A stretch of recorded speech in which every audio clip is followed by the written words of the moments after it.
This is Monty in the Morning, the show Phoenix Magazine readers voted #1 talk radio show in Arizona. #1 during your morning commute. #1 whenever news breaks during your day. And #1 whenever and wherever you want to talk sports. Now it's time for Monty in the Morning. Hey, yo, man. How the heck are you? Good to see you on Tuesday, August 23rd, 2022? Yeah, it's 2022, yeah. Bro, 10 days to Hawaii. Your voice sounds way better today, by the way. Sounds good today. Sounds ready to go. Too bad yours doesn't, ever. I know. 10 days to Hawaii.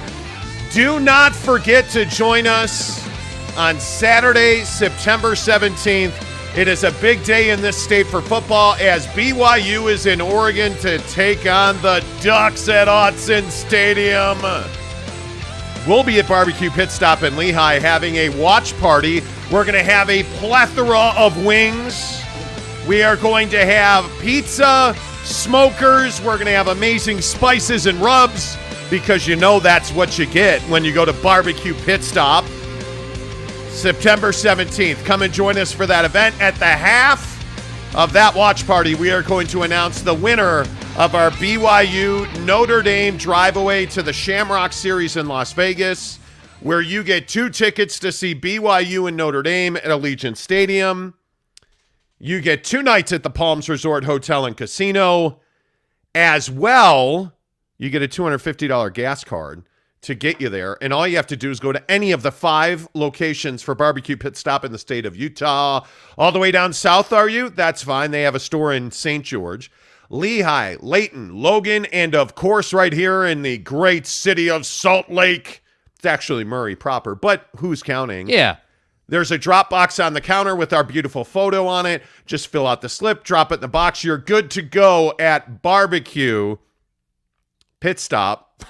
I just spit everywhere.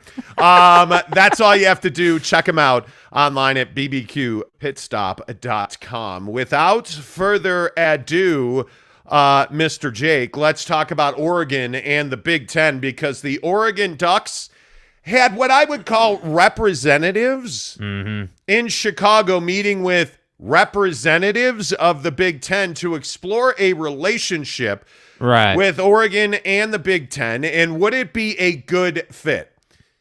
Can we just truth tell about Oregon to the Big Ten? It's not a good fit.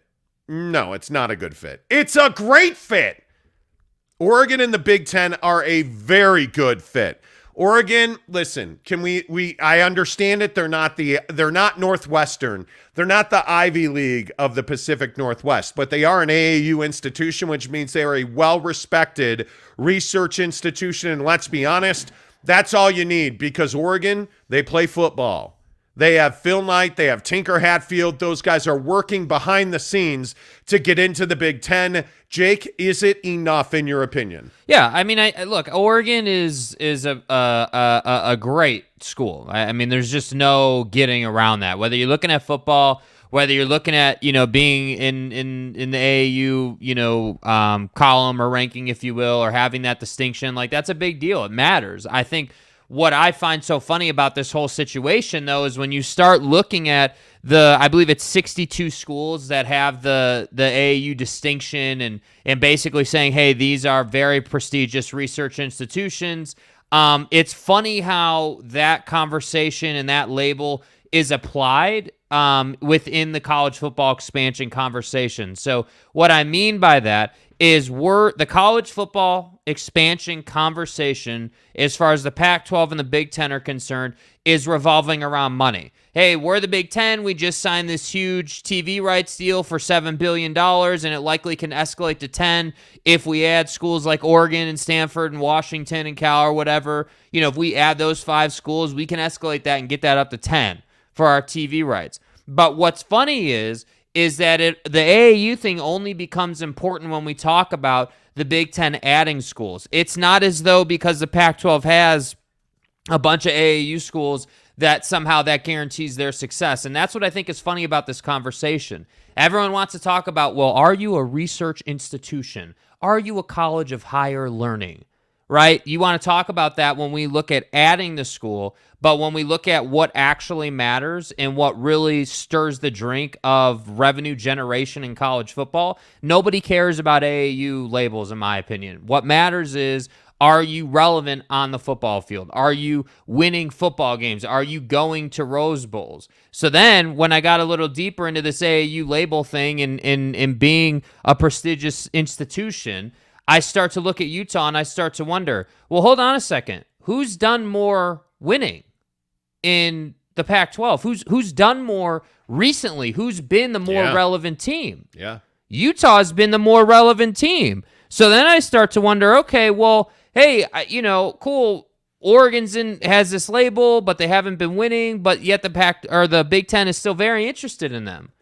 Where is Utah in all of this? How is it that Oregon is looked at as more of a crown jewel than Utah, even though Oregon hasn't been doing much winning lately? That's what's incredible. So the direct question is, are the Utah Utes doing enough to market themselves? I think definitively it's no. And this Big Ten thing really puts this on like another level. When I look at Oregon being in this conversation and Utah not, I just think there's no way around that. The answer is no. Make the case then. What is it that the Utah Utes have done to deserve more credit, if you will? What is it that the Utah Utes have done to put them on a level playing field with the Oregon Ducks? Why do you play football? What is the whole point of playing football if you're a college institution? To make money. That's the whole point, right? From a high level, I'm running this school. What do you care about? What does Tom Holmoe at BYU care about right now, right, before you enter the Big 12? Well, in the past decade, you've cared about scheduling and making money, right? Because if you schedule big games, win or lose, you're going to make money. So with Utah, to me, you've been climbing. You've been slowly but surely raising your profile through winning football games and playing at a really high level and being in the college football playoff conversation every year. And the problem is, the issue is that Utah is not executing on the branding front. People in New York City need to know who Kyle Whittingham is. They need to know who Cam Rising is. I got news for you, and this is going to piss off a bunch of Utah fans. Nobody cares about the Utah Utes out east. I guarantee it. Nobody cares. You know who people think about in the Pac-12? Oregon. That's who people think about. You know who Ohio State thinks about? Oh, well, they do think about the Utes because they almost lost, right? So they're the only people out there that think about the Utes. I'm telling you that Utah has to do better. We're getting on Twitter from players in the Utah program that we've got NIL news coming and, all this NIL stuff is finally happening. Well, I'll be curious to see what that is because I think that matters. But I'm just telling you, Utah has to do better overall. I think the big struggle is I don't know that Utah looks at itself as a premier football program. I would hope that they do, but they certainly don't act that way. And I agree with you that if we're comparing apples to apples, I would rather have the Utah Utes than the Oregon Ducks in my conference. I would. I don't know that they're mutually exclusive. I would think they're not.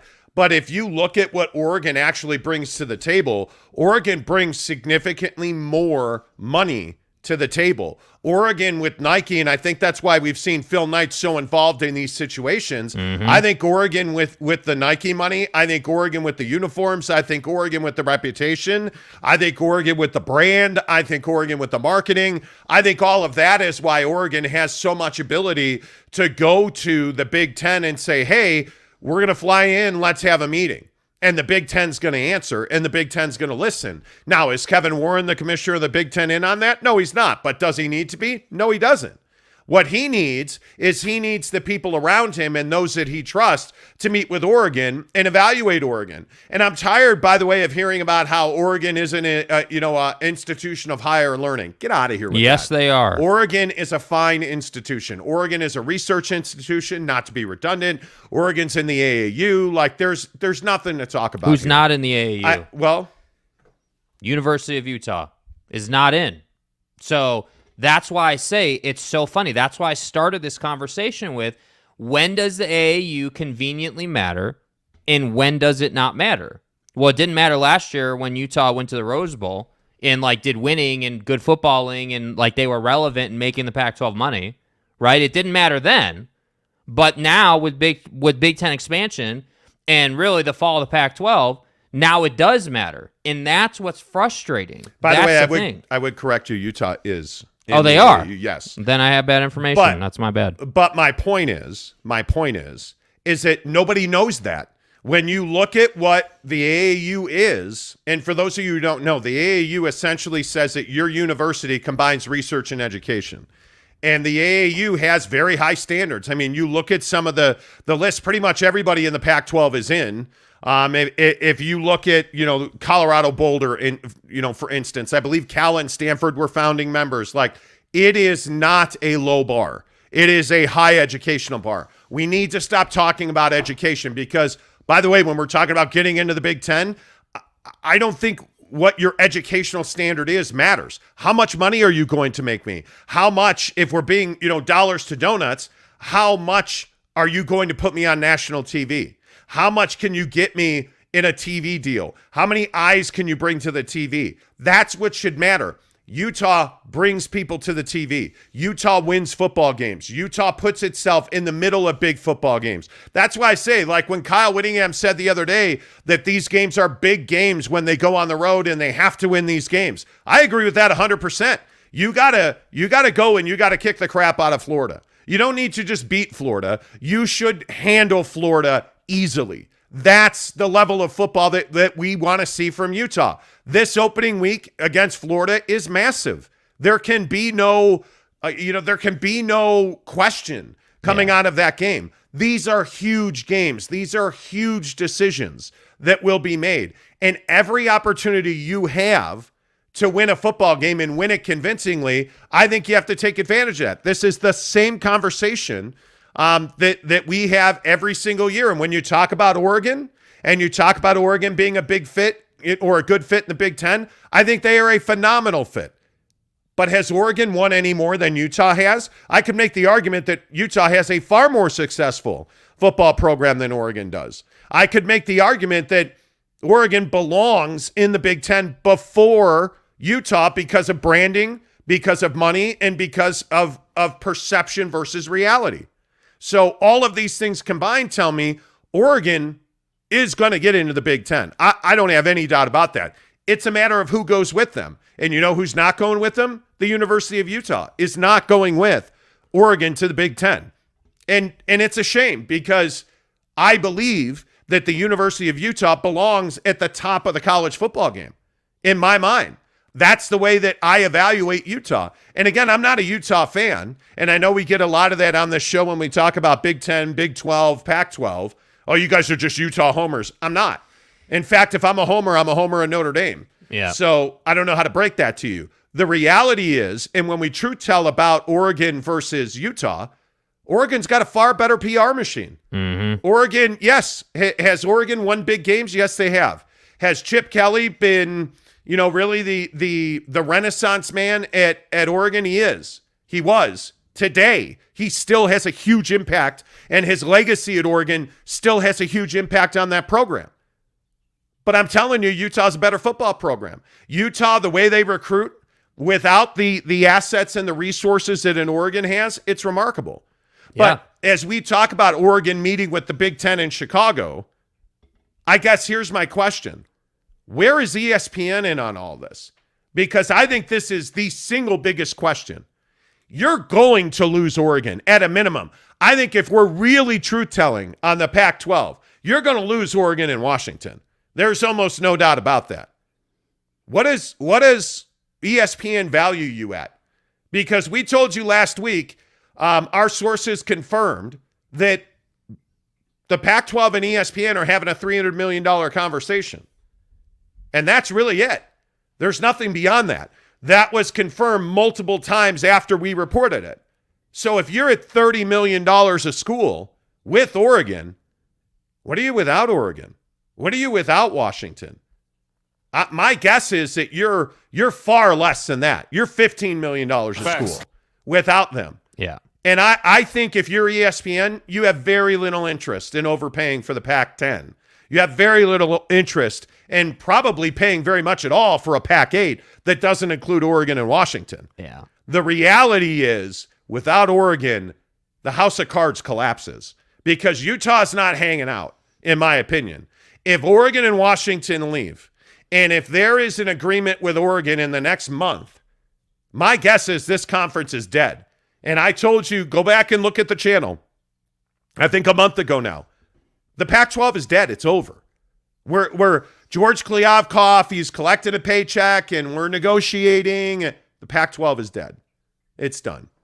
In its current incarnation, it's been dead since the day USC and UCLA announced their move. Yeah. It's been dead. But now that you know, Oregon's not just chilling, hoping for a phone call. Oregon's out actively looking for a new home for their university. And my guess is it's going to be the Big Ten, and I think justifiably so. Yeah, and it's frustrating as hell to be someone who looks at this Utah program and is like, hey, like what's going on with Utah, man? Like this is not some small university, and it's frustrating. Like you look at their path. They got added to the AAU in 2019. Oregon's been in the AAU since I think 1960 something, if memory serves. So like the path is just completely different. But I think that it's just frustrating when you have this great thing happening at Utah where you have all these players and all these kids and this core of this team that's really battled and like, you know, pushed through adversity, and like you have this great story and nobody knows about it. I feel like nobody knows like anything about it unless you live in Salt Lake City. You don't know about these two kids that have died over the last couple of years. You don't know that Witt almost retired. You don't know about the noodle arm quitter quarterback thing. Like you don't know about any of that. Excuse me, he's the starting quarterback at Liberty now. Yeah, you know, I'm sure they're a prestigious institution as well, so I'm sure he'll be just fine. But the point is that I just get tired of like having to have this conversation in this state, man. Like I feel like whether it's the Jazz or, you know, the Utes or whoever, we constantly are talking about where is your video, where is your branding, where is this, where is that, why is it impossible to watch Jazz games on TV? Why? Like that's what kind of burns me out. We get a lot of comments about, hey, I'm burned out on NBA trade talk, or I'm burned out on this or that. Like I'm burned out on our teams in the state not doing their damn job. That's what I'm burned out on, you know, and branding themselves. Yeah, I don't disagree with that. And I think one of the things that's very clear here is the Big 12's just biding its time, as I would be. If you're the Big 12, you're in the catbird seat. You have this year, and then you're going to be sitting pretty. You probably have added new membership, and this is all before you go and negotiate a new TV contract. Because you look at where the Pac-12 is now.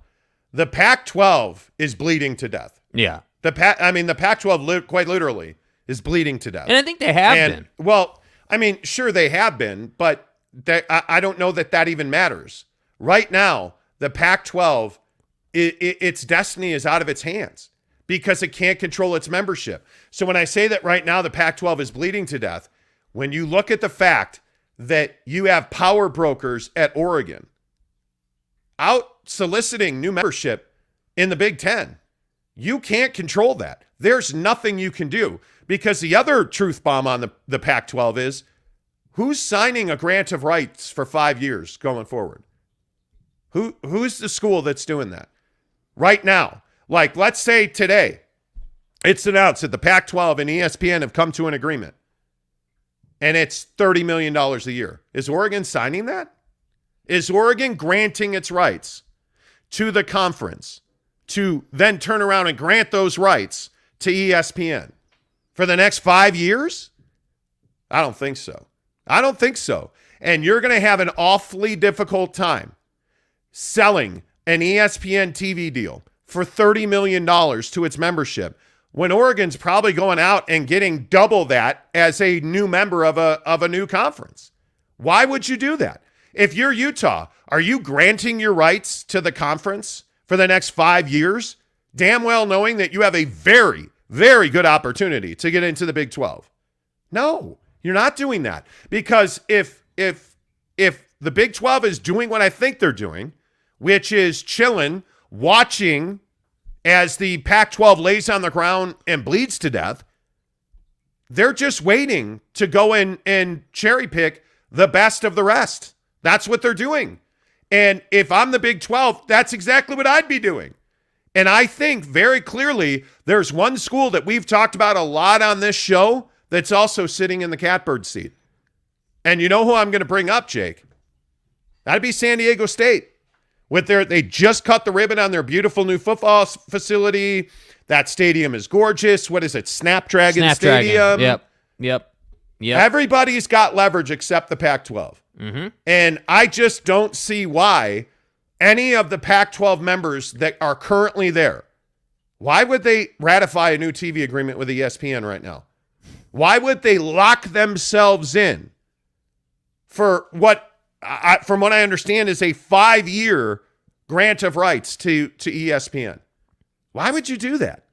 I mean, it just makes no sense. There's nowhere to go if you're the Pac-12 and its members. Yeah, and everyone, as you're explaining, like it's just everyone is basically preparing for the death of the conference. It feels, like that's the thing with San Diego State. Like it's not any surprise that they just unveiled a new stadium and new facilities, and like they're talking about user experience or guest experience, and like, you know what I mean? Like it's not a surprise. And it is a beautiful stadium. Yeah, it is. I think that place is going to be an absolute palace. And they did really well. The problem right now is that I think you have certain factions in the Big 12 who want to like buckle their 10-gallon hat chin strap and say, well, we don't want those liberals from San Diego.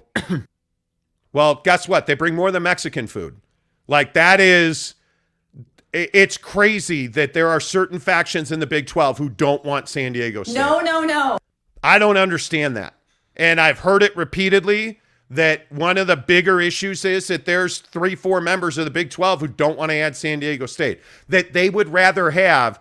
And I don't, this was a conversation I had with somebody who told me, well, yeah, they'd rather add SMU than San Diego State. Well, that's crazy. I think I agree with you. Crazy. I think from, every standard and every angle of that conversation, besides the cultural comfortability side of the conversation, it is crazy. I mean, there's just no reason you wouldn't want to make that money. You wouldn't want to add the Southern California market. Like, everything says you should add San Diego State. But I think what we like to do, and, obviously this is a greater discussion, but, I think we like what we know. We like what we're comfortable with. We like, hey, instead of going and making the splash signing, we're going to add SMU, because that's what we're comfortable with. I don't pretend to be intimately familiar with what's going on in the Big 12. But I can tell you, San Diego State's is gonna be a huge win. And I got to believe it's a Big 12. Everything that San Diego State offers, everything that fan base, and it as small as it is, as mighty as it is, it's valuable because it's Southern California. And the other part of this is, it's the only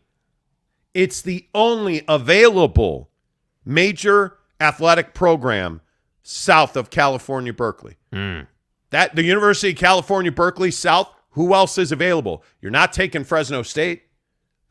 Who's heard word one about, Fresno State, gotta have them? You do? No, that's not going to happen. You do? No, you don't. You got to have San Diego State. Yeah, I mean, it's a really interesting position to be in if you're San Diego State. It is. You have been this club for the last, 5 to 10 years maybe, that has been really well respected and probably should have been in a conference a while ago, but you've kind of been playing heartbreaker almost, where you've been this team like when they had Penny running the football and they ruined like a bunch of people's seasons, and that's been your go brand. back to guys like Kirk Morrison. Go back to San Diego State is a great program, and this is why I say I almost had an argument with this TV guy I was talking to about how these 3-4 Big 12 schools don't want San Diego State. It's like, how many years are we going to go with the Big 12 disrespecting SMU? And now all of a sudden, I'd rather have SMU than San Diego State. Oh, it's funny how that works, isn't It's it? remarkable to me that you're talking about, I think SMU is one of the most controversial brands in the Big 12. I think when you ask Big 12 members, kind of, well, it doesn't matter. I hate SMU. No, SMU's great. I hate SMU. No, SMU's great. There is no middle. It's very black and white with SMU. You either despise SMU or you love SMU. Yeah. And the weird thing is, and I can't definitively say who the three schools are, so I don't want to, but if you have three schools in the Big 12 that are like, nah, I don't want San Diego State, it's over. It's over. You have to somehow figure out how to change that. Yeah. And my guess is that at some point it's going to come down to money, because it always comes down to money. Right. Oh, well, are they AAU? Screw AAU. It's about the money. Are we clear on that? It's about the money. Yeah. Plain and simple. And we can go up and down the list and we could talk about AAU, not AAU, whatever. Yeah. I'm telling you right now, if you want to survive, if you're the Big 12 right now today and you want to survive, don't do anything. Just chill and wait for the Pac-12 to die. Wait for Oregon to make a move. The minute that Oregon makes a move, you're in. You got to get the Arizona schools. You got to get San Diego State. You got to get Utah. And if it were me, and I'm just saying, if it were me, right, I would take Oregon State and Washington State. Now, to my knowledge, neither one of them are AAU schools. Well, I guess that eliminates them. It's ridiculous. But my point is, that's what I would do if I were the Big 12. I would not be in on Boise. I would not be in on Fresno State. You got to say it right. Boise State. Boise State in that blue turf. Like I've heard so many times, well, what about UNLV? What about them? What? Jerry Tarkanian ain't coming through that door anytime soon. Obviously not. Like, I'm not interested in UNLV. Yeah. I'm interested, if I were the Big 12, it'd be the Arizona schools, San Diego State, and Utah. That'd be where I would start. You have to look at Oregon State and Washington State. I obviously Colorado, but I would want to own the state of Texas just from a pure TV, demographic, geography, footprint perspective. If you add SMU, like, what don't you have? Because you've got Houston, you've got Lubbock, you've got Fort Worth. Yeah. You've got good coverage. I mean, there's no doubt. Now, and if that's me, yeah. I'm trying to. The football in Texas is so good. What do you make of this from the Big 12 perspective? There's this idea being thrown around, and nobody official or anything, but I think it's just a general college football conversation around the fact that the Big Ten and the SEC are sort of these two behemoth juggernaut conferences that are just continuing to grow and continuing to be successful. If I'm the Big 12, am I not concerned about that on some level? Like, you know, what do you mean? Well, like, if you project forward in college football, 15, 20 years, we get through this cycle of expansion. Then we get the college football playoff expansion that happens, and we get to 8 teams, maybe even 10 teams. College football just continues to progress. Yeah. Is there not a world in college football where you could see it just being 2 super conferences, the Big Ten and the SEC? I don't know about that. I've heard that before. You're not wrong for bringing that up. I just don't think that you're not going to have 50-team conferences. I mean, because that's what you have. I mean, essentially you'd make whatever conference you want to point to. The AAC would be just another division. I don't see that happening. I could see where you would have, if you're the SEC or, well, even more to the point, if you're the Big Ten, I mean, there's a lot of people who think the Big Ten's going after Miami and Florida State as well. I could see a 30-team conference, but at some point it just becomes too much. Like, there aren't enough slices of the pie to go around. And at some point when you get that big, it becomes a declining proposition for people like Mississippi State, for the lower teams in those conferences, for the Iowa States, for the Purdues, for the Indianas, for the smaller teams of those behemoth conferences. To me, it becomes prohibitive. Yeah. That kind of activity becomes prohibitive.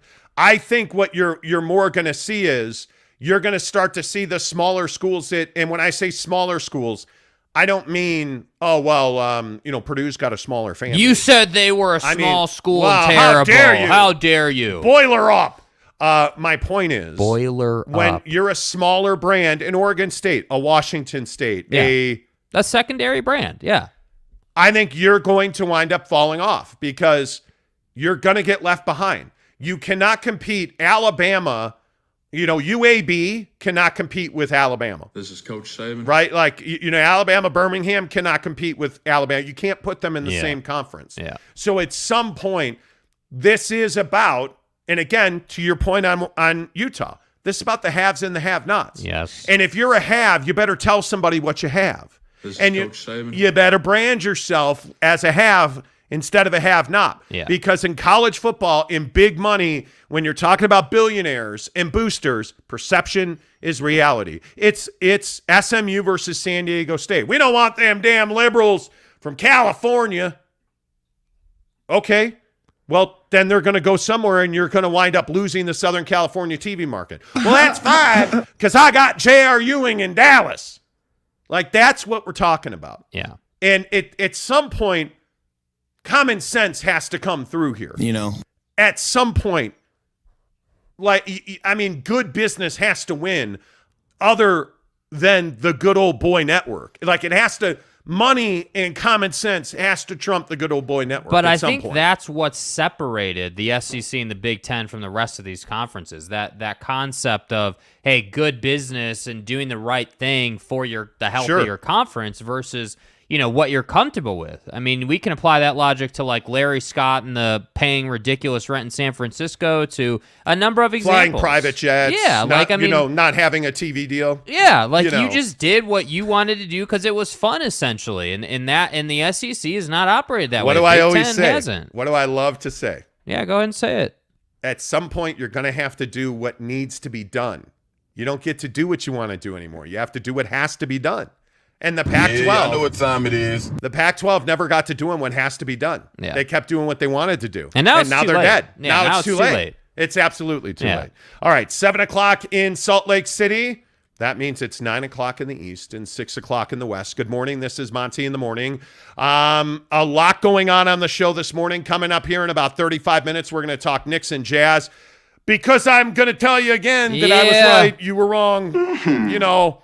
Right now, however, we are talking about Oregon to the Big Ten. And if you're just tuning in, the news was yesterday that, is it representatives?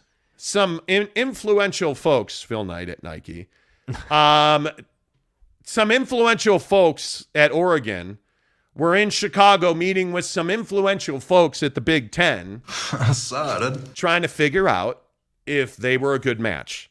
And by all accounts, they're going to become friends. The Oregon is going to join that conference.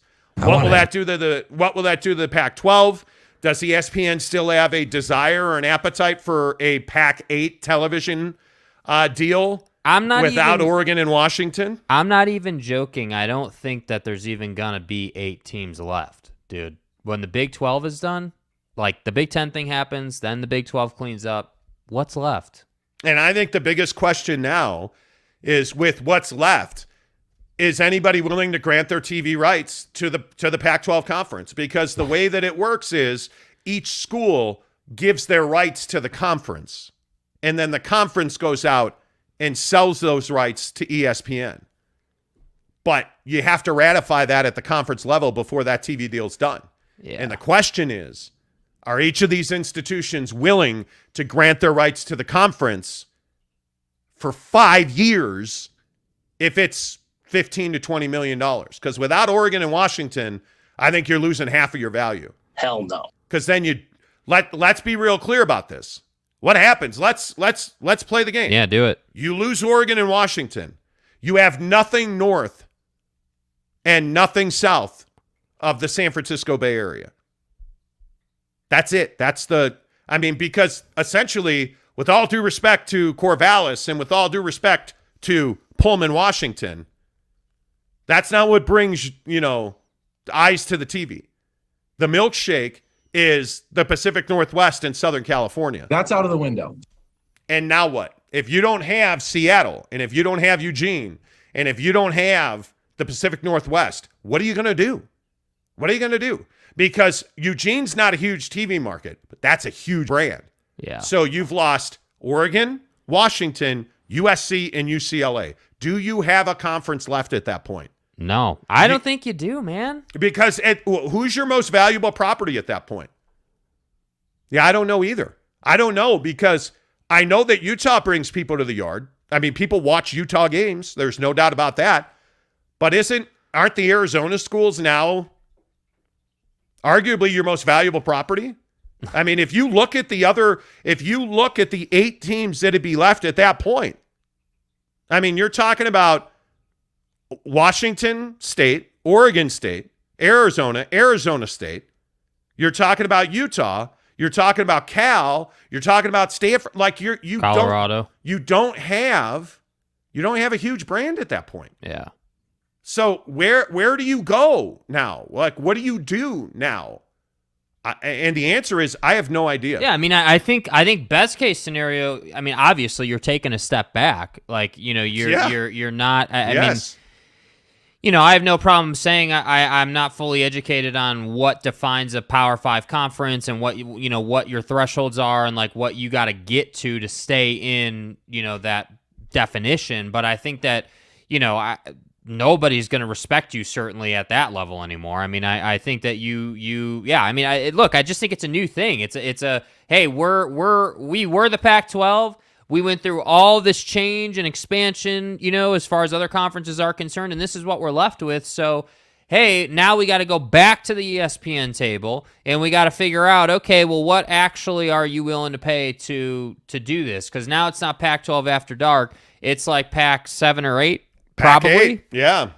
So I don't know what you do. And again, I think this question of does ESPN give a damn about the Pac 8 at that point is super relevant. I mean, I legit don't know. Like, is anybody really turning on ESPN to watch Arizona State or Washington State? Or, like, Arizona State has potential. That's the thing.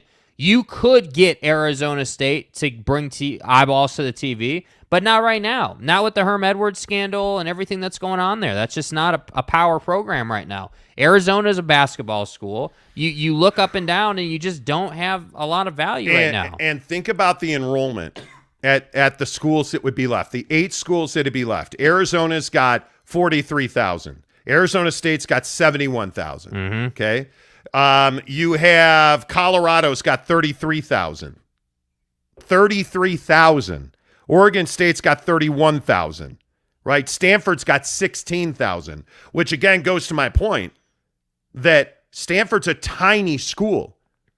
Stanford has 16,000 students. That's pretty much self-explanatory. You just don't have. Yeah. You don't have huge enrollment. Even Utah is 33,000 enrollees. Like, if you look at that, I mean, that is a small. That's why I say, what is San Diego State? 37,000?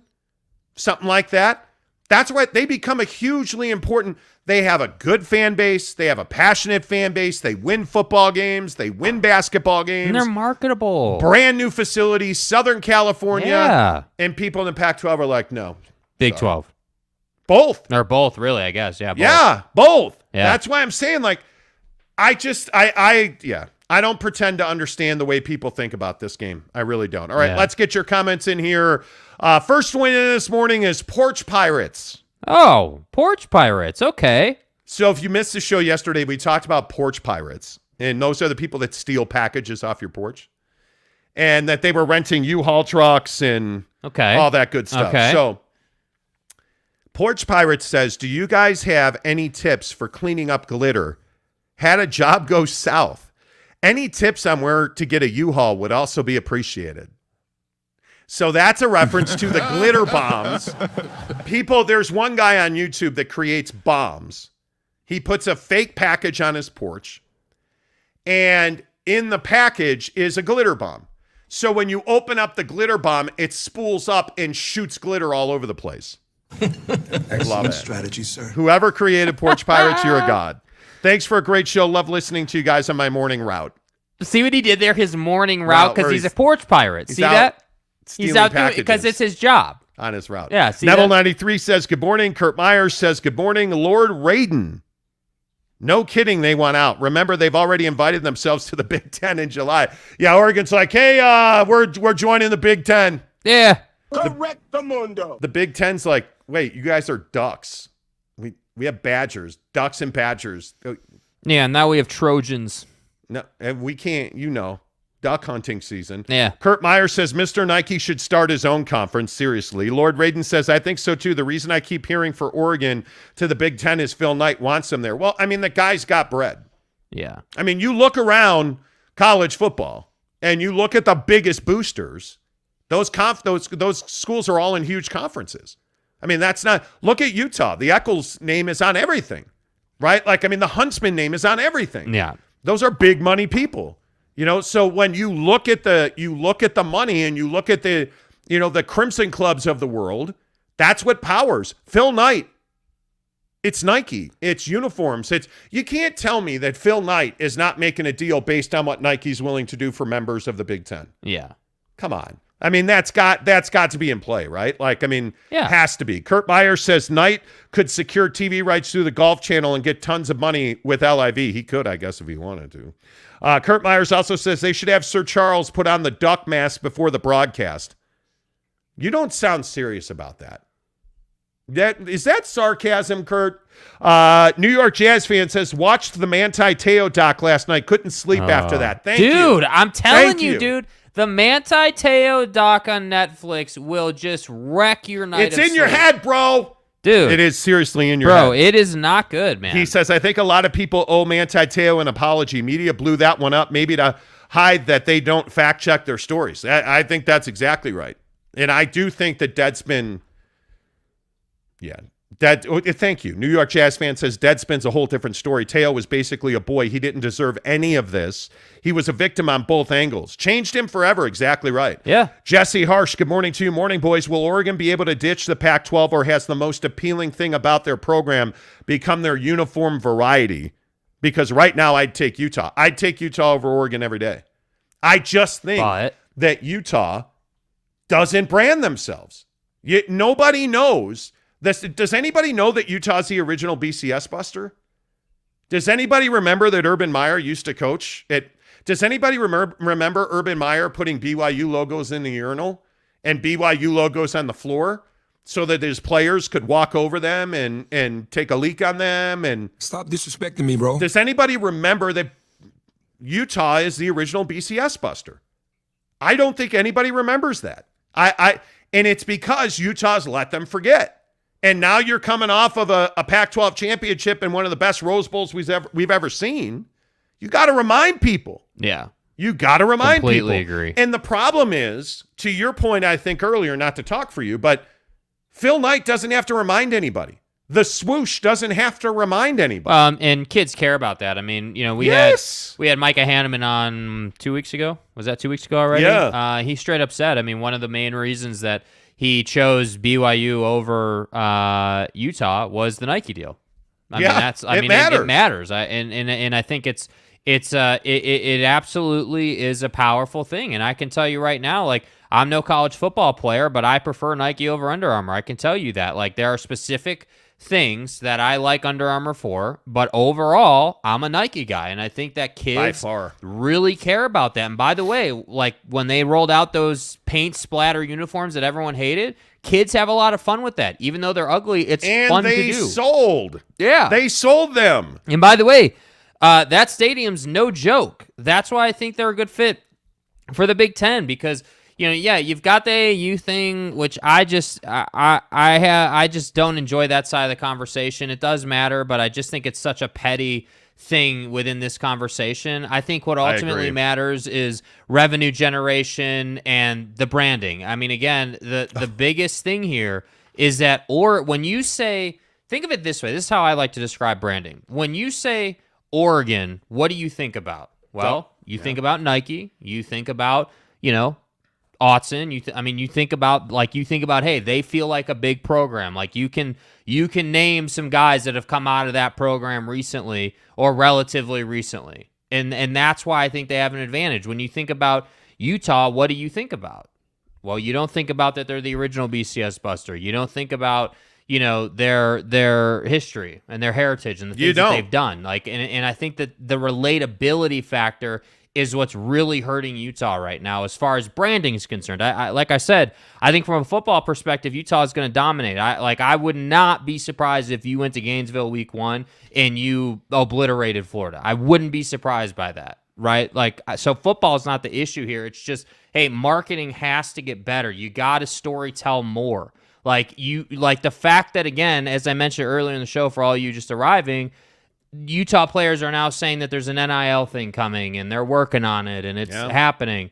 Dude, NIL's like, you missed the train on NIL on some level. Like, you missed that momentum swing that came into college athletics. And so that's why I say it's frustrating when we get into these Big Ten conversations. It's like, yeah, well, it's Utah. They're not getting in the Big Ten. They're going to be a Big 12 team and it's just Utah.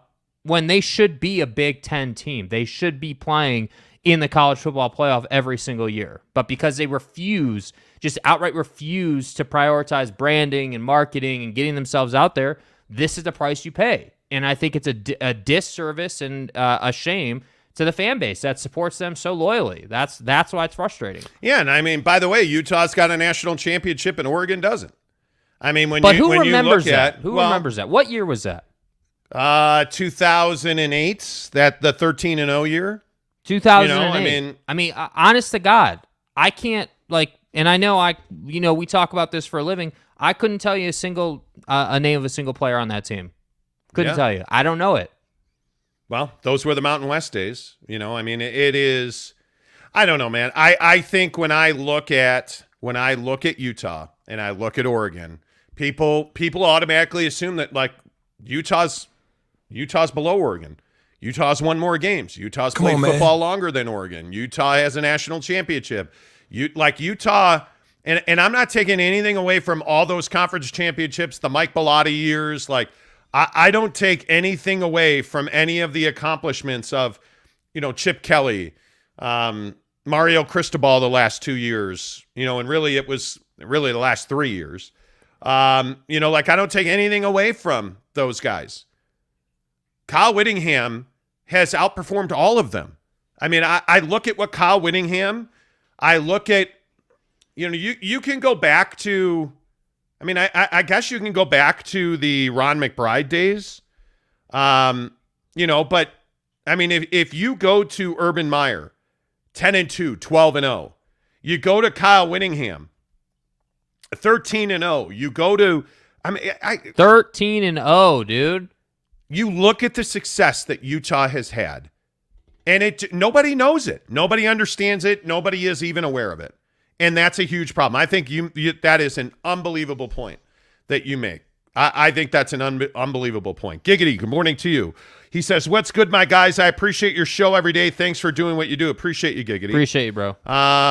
Giggity, next time you're out here, by the way, Gabe Ledley's coming to our... Giggity, no excuses, bro. Get your ass out here for the event. September 17th. Where are you, man? Let's go. Let's go, Giggity. Y'all feel me? Giggity is amazing. He's come have some wings. Come have some pizza. Yes, he's one of our long times. We'd love to see you at the event. Yeah, bro. I mean, we really should, Giggity. If you work it out, bro. If there's any chance you can come out, we should have an Arizona dinner. Yeah, we should have a huge dinner at Red Iguana on the weekend of the 17th. Maybe that Friday night.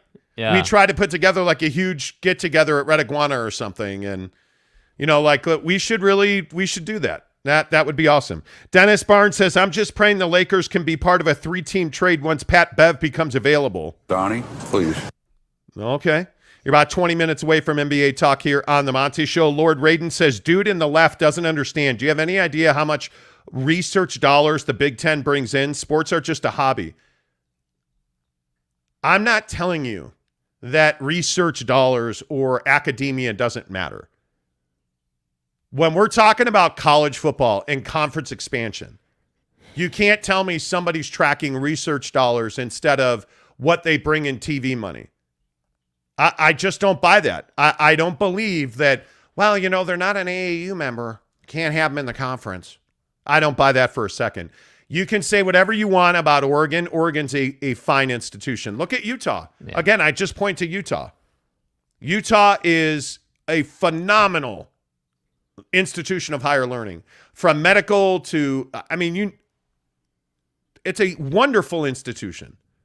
So you can't tell me that we're making judgments on research dollars when it comes to apples comparisons. I just don't. Yeah. Lord Radon, with all due respect, I just don't think it's as significant as people make it out to be. I do think it is important that you line up academically. You can't bring in, the Pittsburgh College of Diesel Engine Repair to your conference and call yourself a conference of higher learning. I agree with that.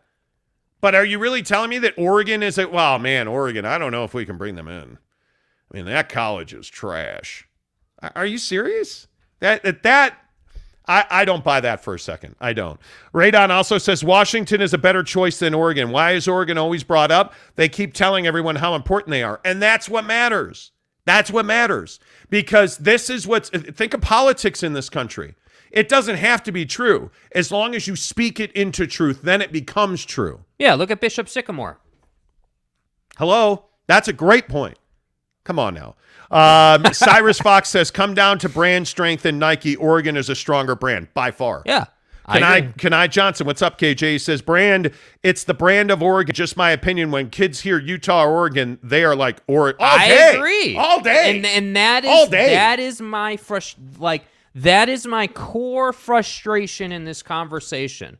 Like the AAU thing versus football, that's a different thing. My premier frustration is Utah is, and I don't want to be too harsh, but it almost feels like it's a laziness or like a lack of prioritization or like you just don't care enough. There's no sense of urgency. Yeah, dude. Like what? But what look are you at the uniforms. About? Look at the uniforms. We were hanging out with our friend Brian yesterday, who's a Ute alum. Yeah. He walked up with a Rose Bowl helmet that is just crispy. Utah's uniforms are amazing. Nobody knows that.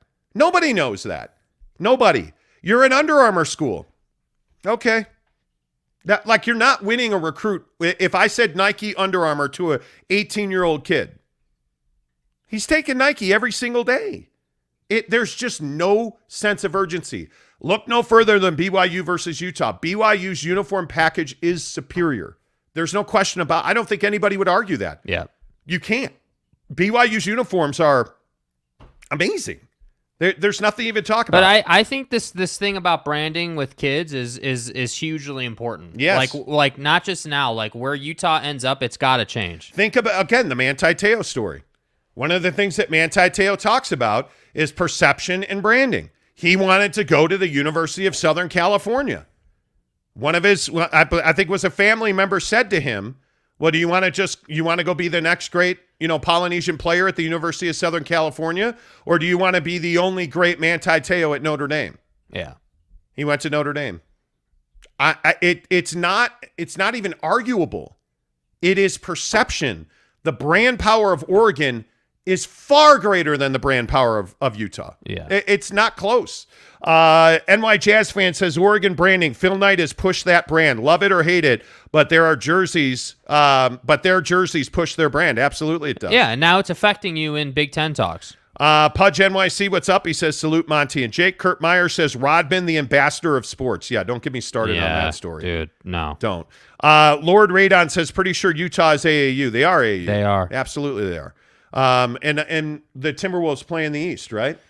Anyway, here's the problem. Here's the deal. You want me to lay the wood to Utah? You didn't get into the AAU until 2019. Correct. So when I'm looking and I'm trying to research this and I find an article that was written in 2018 that says you weren't in yet. Well, no, you were looking at the historical order. It's frustrating, dude. You were looking at the historical order of the AAU. That's what got you, but it doesn't matter. It's fine. The Big Ten is going for legacy programs. Utah is not a legacy program. Utah is better served to go to the Big 12 with BYU. Totally agree. Totally agree, Eric and Raleigh. Think you're exactly right. The Big Mugambo, what's up, buddy? Says Oregon is a good fit because they are seen as a real threat to Ohio State or Michigan, but bring enough value to not dilute the pot. Utah equals a threat. I think Utah can beat any team in the country right now today. By the way, who's the head coach at Oregon?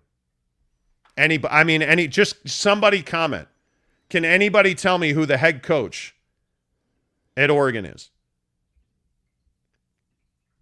I don't think people know. Where is A-Rod right now? That's my point, right? You know Mario Cristobal.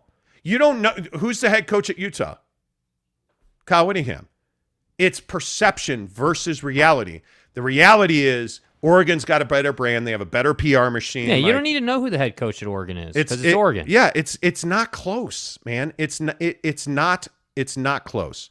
Oh, hey, sorry, I missed Marlon Shaw gave us a $10 tip and says TV execs say compelling matchups is more important than market. What compelling matchups does San Diego State provide?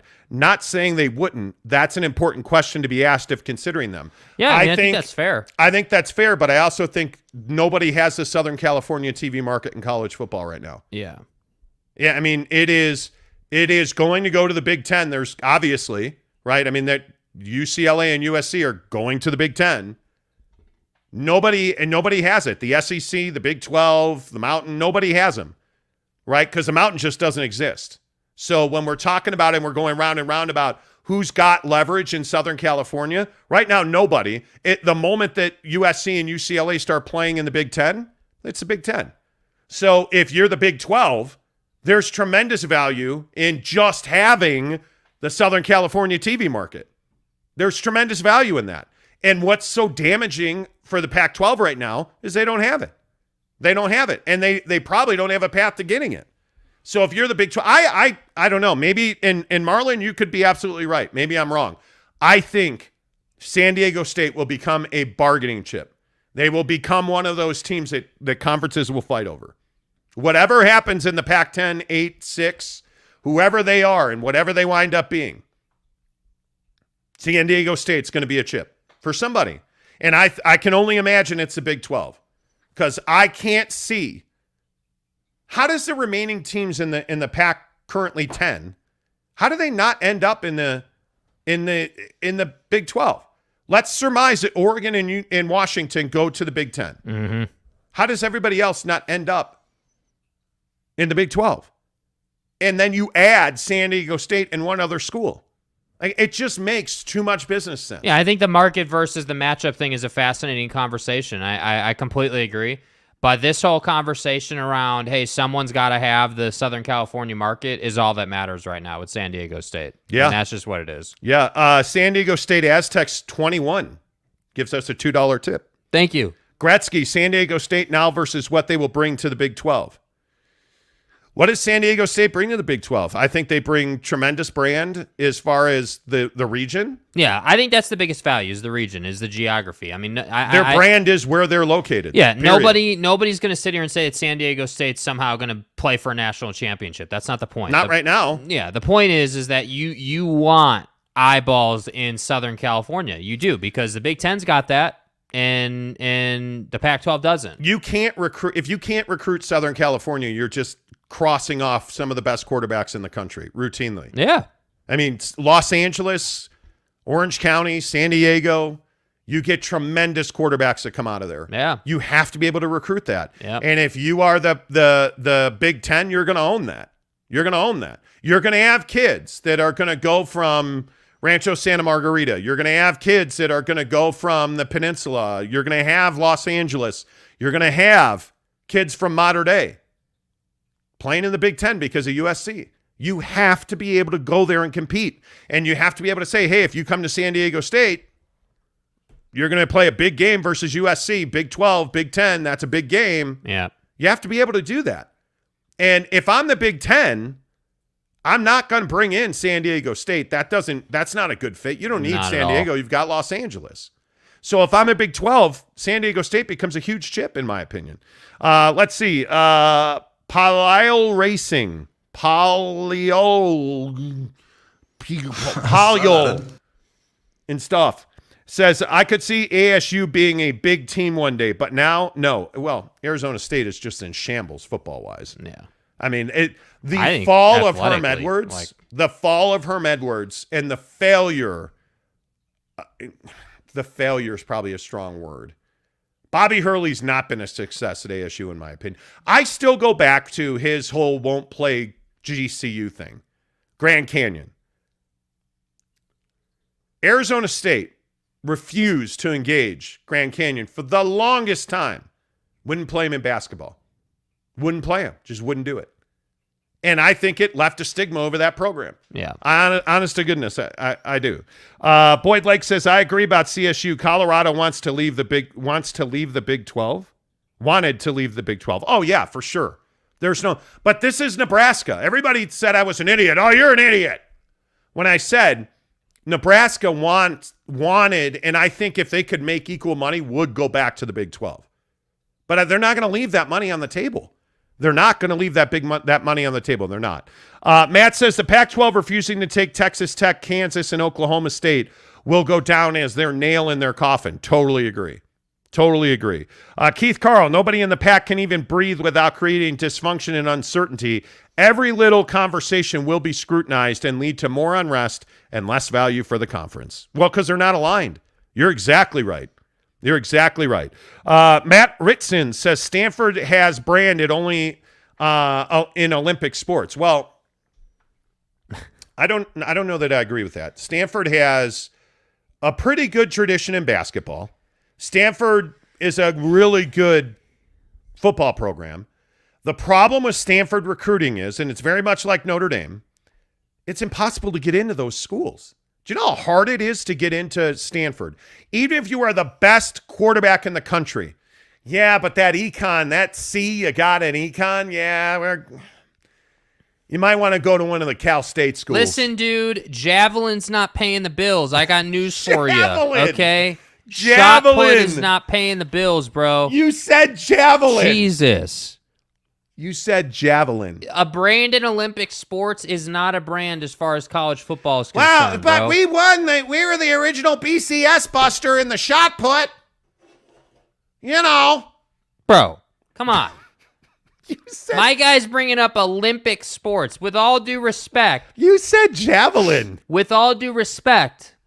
Javelin's not getting it done, dude. Like high jump's not getting it done. But listen, water polo, Damn. I got to tell you, we've got a right winger in water polo that's just unbelievable. We're getting somewhere.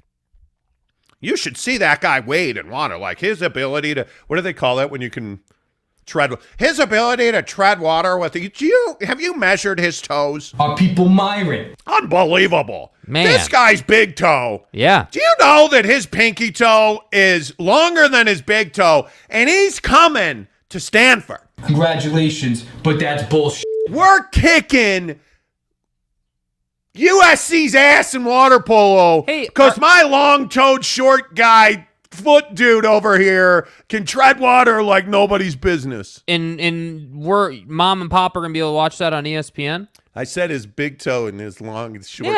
Yeah, and mom and pop are gonna watch that on ESPN, right? Wait, forks up, bro. Anyway, the point is, Jesus. Thanks for bringing up javelin. I needed that. Yeah. No, seriously, I needed that. All right, couple more. Stephen Guild says, is Oregon's fight song named Rubber Ducky? You're Rubber Ducky. You're the one. I think it is. Oh my God, dude. Steve, I think it is. Oh my God. Jeff James says, as a presence in California, a plus for the Big 12, it's important. It is. I honest to goodness, everybody I've talked to about San Diego State says the same thing. Oh, well, they bring the Southern California market to the Big 12. You got to have it. Put the politics and the bias aside. Make the money. Do the right business thing, man. I totally agree.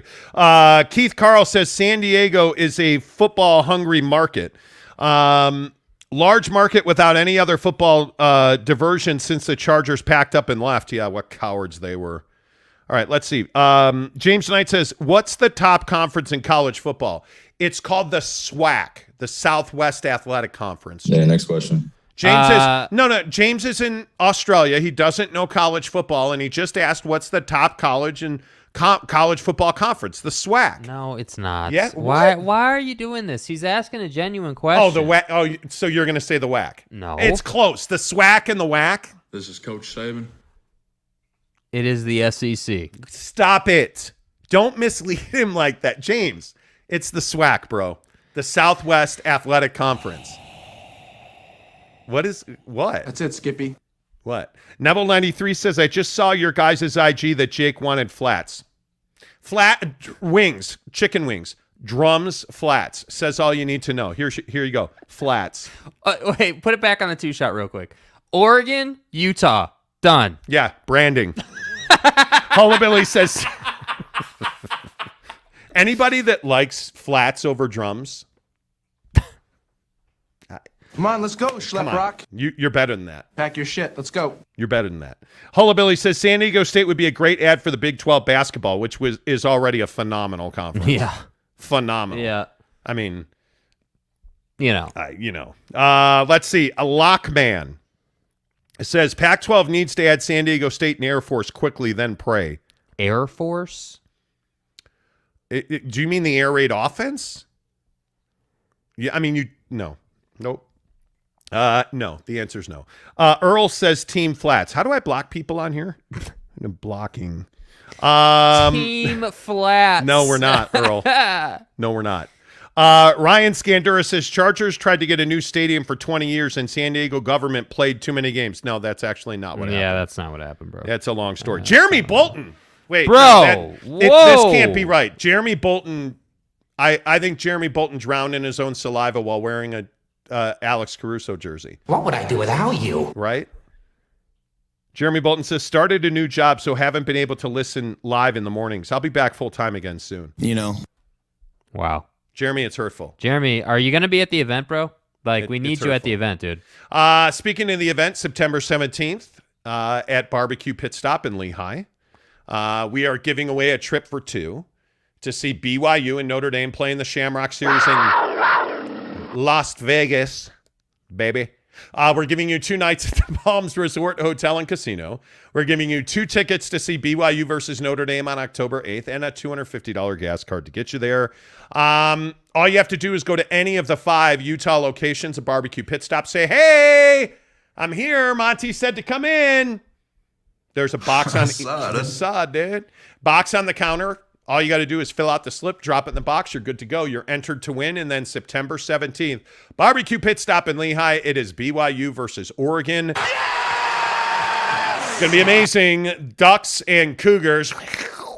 Wow. What? That was my Cougar call right there. Hi, Lisa. Anyway, the point is September 17th, Barbecue Pit Stop in Lehigh. We're going to have a watch party. We're going to have smokers. We're going to give you wings and pizza. It's going to be amazing. And it is all presented by our good friends at Barbecue Pit Stop in Lehigh, Logan, Layton, Salt Lake City, and St. George, as well as our guy, Devery Davis at Academy Mortgage. He's your dude. Guys, I can only say this so many times. That mortgage rates are down. Mortgage rates on 30-year fixed refis are as good as they're going to be, and home prices are coming down. So if you've been thinking about refining and you want that extra bread, you should do it now. If you've been thinking about buying but you're like, I can't afford it, sure you can. And there's only one guy who can make it happen. It's Devery Davis at Academy Mortgage. Devery Davis with the Davis Lending Team, powered by Academy Mortgage. All right, first-time home buyers, listen up. This one's for you.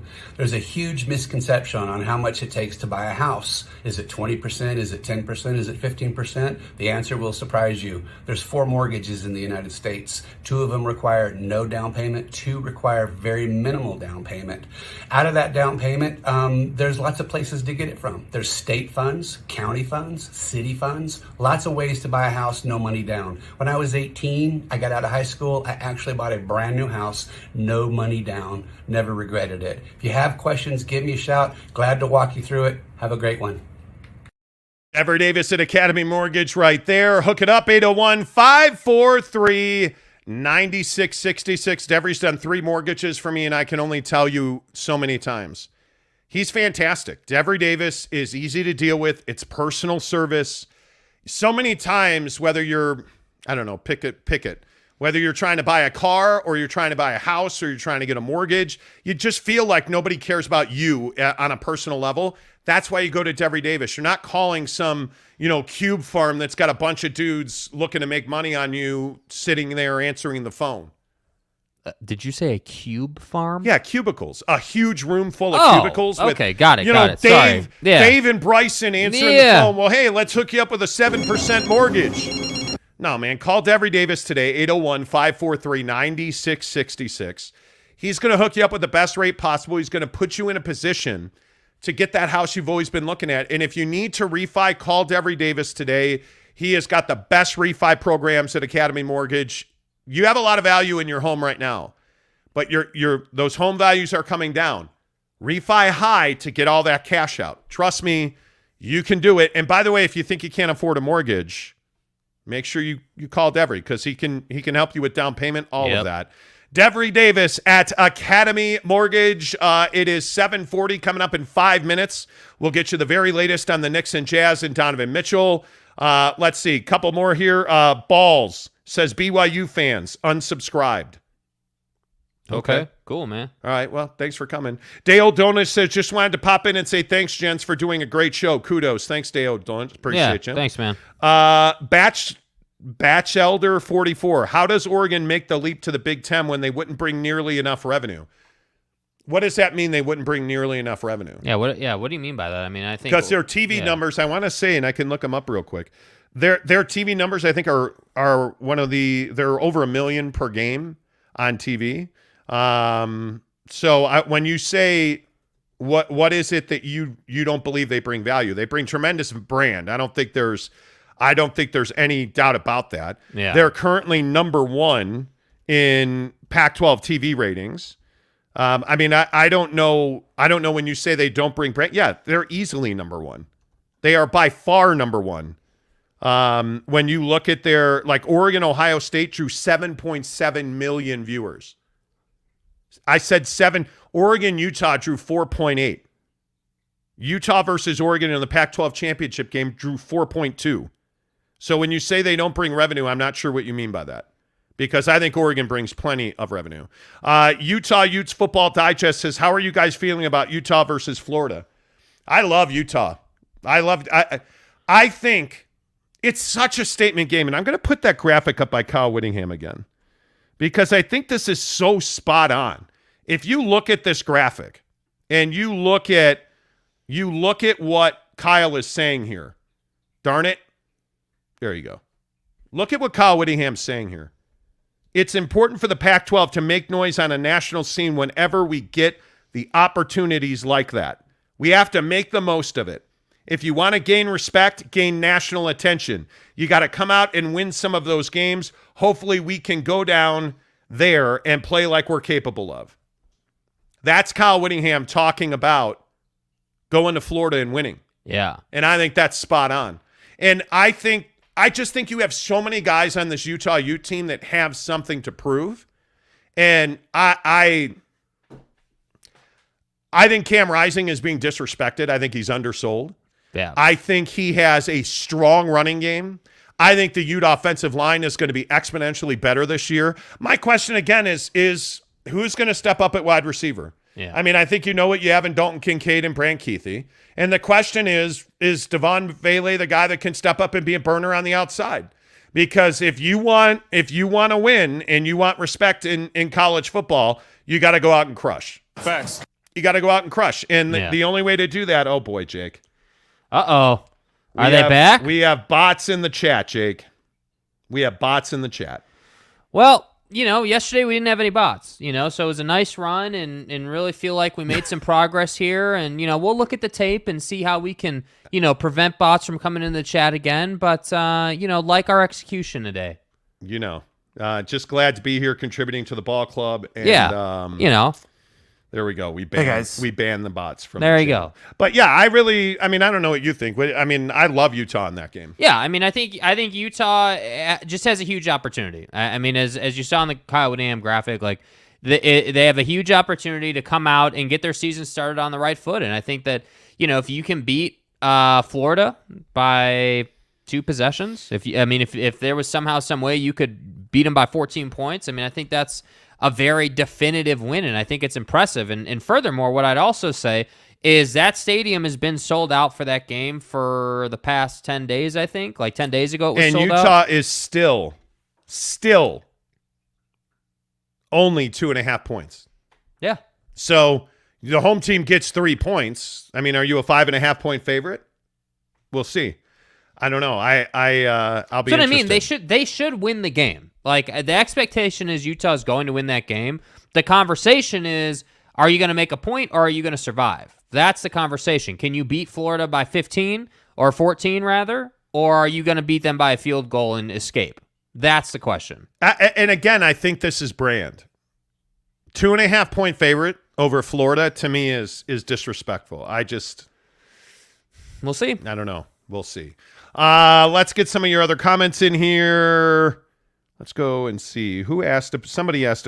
We just got a comment. Somebody asked about Britton Covey. I think it was Jackson. Yeah. Do you think Britton Covey will make the Eagles roster? Well, I mean, he's doing fine with that thumb injury. Yeah. I think he would have to. He'd have to do something drastic not to. I think he's going to make it. I do. Weston Cottom says, when's the last time Utah opened their football season against a P5 not of the Pac-12? I don't know. Yeah, I'd have to go back and look at that. But like I said, I think it's a great thing. Historically, they have not. It's been a minute. I'd have to go back and look at that. Marlon Shaw says, guys, seriously, Florida sells out when they play the Sisters of the Poor blind school. I don't know about that, dude. I don't know about that. I mean, that Florida hasn't been Florida for a very long time. You can say that it's sold out because it's week 1. Okay, I can kind of get behind that, but I just think that this is a big time matchup, man. Like this is like yeah, it's a big time matchup. There's really no way around it. I mean, you like it or hate it, Florida is a well respected program even when they're not good. Which they're not great right now. So. I just think there's a lot of. I just think you have an opportunity. Again, this is branding. Hey, by the way, week 1 we flew across the country and beat the living hell out of Florida and walked out of there with putting 14 points up on them. I mean, that's what you need to do here. That's if you're gonna be a top tier program, you got to win this game handily. Yeah, looking at Florida attendance numbers, their season ticket numbers are low. Right now, I mean, they're well off of their 2016, 17 high. I mean, I we'll see. We'll see. All right. I'm not saying Florida's a bad football program because it's not. It absolutely is not. And I think that I mean, no disrespect to Florida.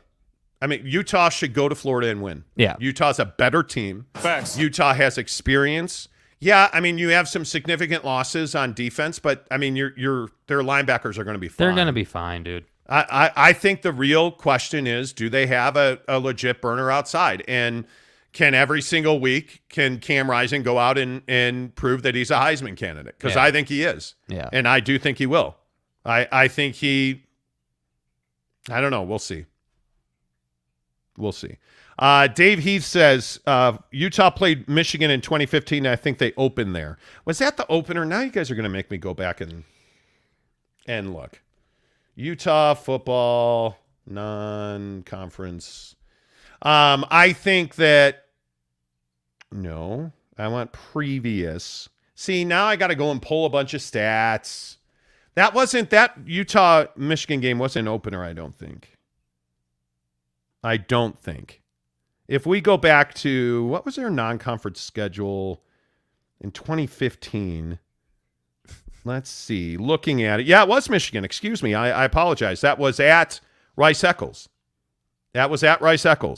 And that was a win, 24-17. That's exactly right. So good on you. There you go. Exactly right. So 2015, they opened against Michigan. Oh, well, 2016, they opened against Southern Utah. There you go. Damn. I mean, SUU. There you go. Big-time school okay. and stuff. So you were correct, 2015. Nice job. Let's switch gears. Let's get into Knicks and Jazz because I think this is... I mean, every day we have a responsibility to give an update, right? I mean, every day there's a new story, there's a new rumor mill, there's a new report that we told you 6 weeks ago. So, I love this story. And I think we've been pretty nails on this. I thought it was hysterical that yesterday afternoon, Mark Berman, in the New York Post, I think he is, said, oh, well, Danny Ainge is asking for 4 unprotected first-round picks. And he doesn't really care about who the other players are. So where are you getting that from? And I'm not saying he's poaching from us. But what I continue to tell you on this show is when you want Jazz-related news accurately and you want it first, you come to the Monty Show. Because we told you that 3 weeks ago. Danny Ainge is not concerned with the veteran contract he gets in return. He's just not. Danny Ainge is focused on 4 unprotected first-round picks. He has never, not one time, asked for 8 unprotected first-round picks. That's not even possible. He has not been offered 7 total first-round picks. That offer has never been made. And this story about how, the Knicks only offered 2 first-round picks. Well, they offered their 2 unprotected first-round picks, which is what they have, and they have a hodgepodge of others. So the truth of the matter is that Danny Ainge is asking for 6 first-round picks. He would take 4 unprotected first-round picks to make this trade happen. Danny Ainge would do that. He is asking for Quentin Grimes. The Knicks have said we're not trading Quentin Grimes. And what the latest on this deal is that the New York Knicks should walk away from this. That's what the latest is. It is very clear to me the Knicks don't have the assets to appease Danny Ainge. And Danny is in no hurry and has no need to trade Donovan Mitchell, which is why he's not come off of his original ask of 6 first-round picks and Quentin Grimes and Emmanuel Quickly. Obi Toppin's not getting this trade done. And I was again told yesterday that RJ Barrett is less than ideal for the Utah Jazz. A source directly involved at the Utah Jazz told me that the Jazz they don't have an appetite to extend RJ Barrett's contract. It's not that he's a bad player. They just don't want to extend his contract. Yeah. The biggest issue in this deal is that the Knicks probably don't have the compensation that Danny Ainge wants to get this deal done. And for everybody, the other thing I want to clarify that we reported last week again, they're looking for a third team. All this talk about the Washington, Wizards trying to trade for Donovan Mitchell, the Wizards have never inquired about Donovan Mitchell. They've inquired about being a third team in a Donovan Mitchell trade. And as far as Charlotte goes, there's some belief that Charlotte wants to trade for Donovan Mitchell and send Gordon Hayward back in return. The Jazz are not doing that deal. I mean, that's just not. Yeah, the Jazz are not. The Jazz have, and it was explained to me the Jazz and the Hornets have never had substantive conversations about it. Yeah. There is no doubt in anybody's mind that Charlotte would love to make that deal. The Jazz have no interest in that trade. I'm sure Charlotte would love to make that deal. Yeah. I mean, are you kidding me? It's a disrespectful offer. Gordon Hayward for Donovan Mitchell and whatever pick compensation would be involved. Come on. I mean, it's just let's not do this whole thing where we have some conversation around whether Gordon Hayward wanted to leave or wants to come back or wants to have a storybook ending where it all started for him. Or we're not doing that. No. The Jazz are not interested in Gordon Hayward. The Jazz not at that level. I don't think. I mean, it's just not.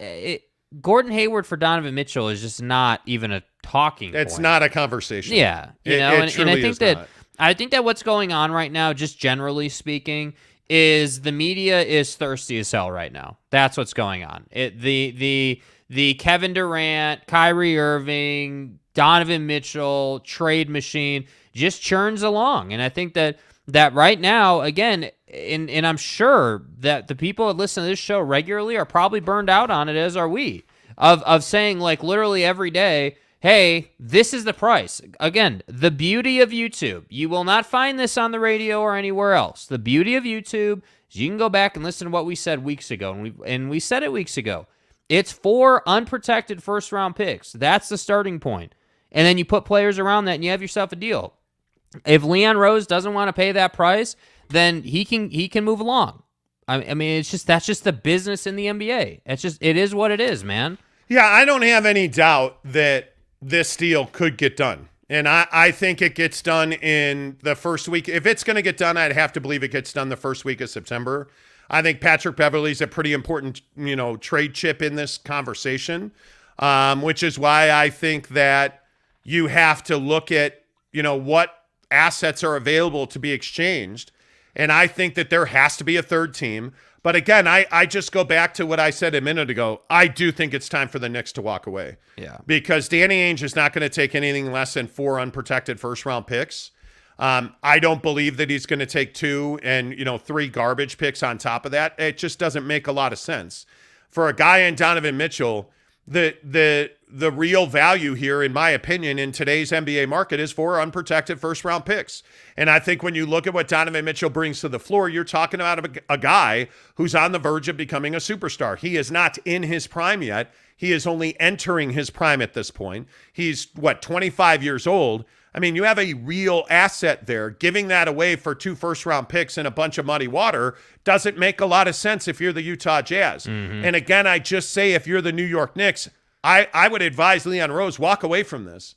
And I don't know why Leon is quite so fixated at this moment in time on Donovan Mitchell. He does not make you a championship contender. Well, and there's this thought that Don and Jalen together on the Knicks would attract another superstar. Like, hey, if we create this situation, another star is going to want to come here. And that, to me, I think is a very dangerous game to play. You're essentially saying, hey, we're going to do this without any assurances that a star's going to come to solidify the roster.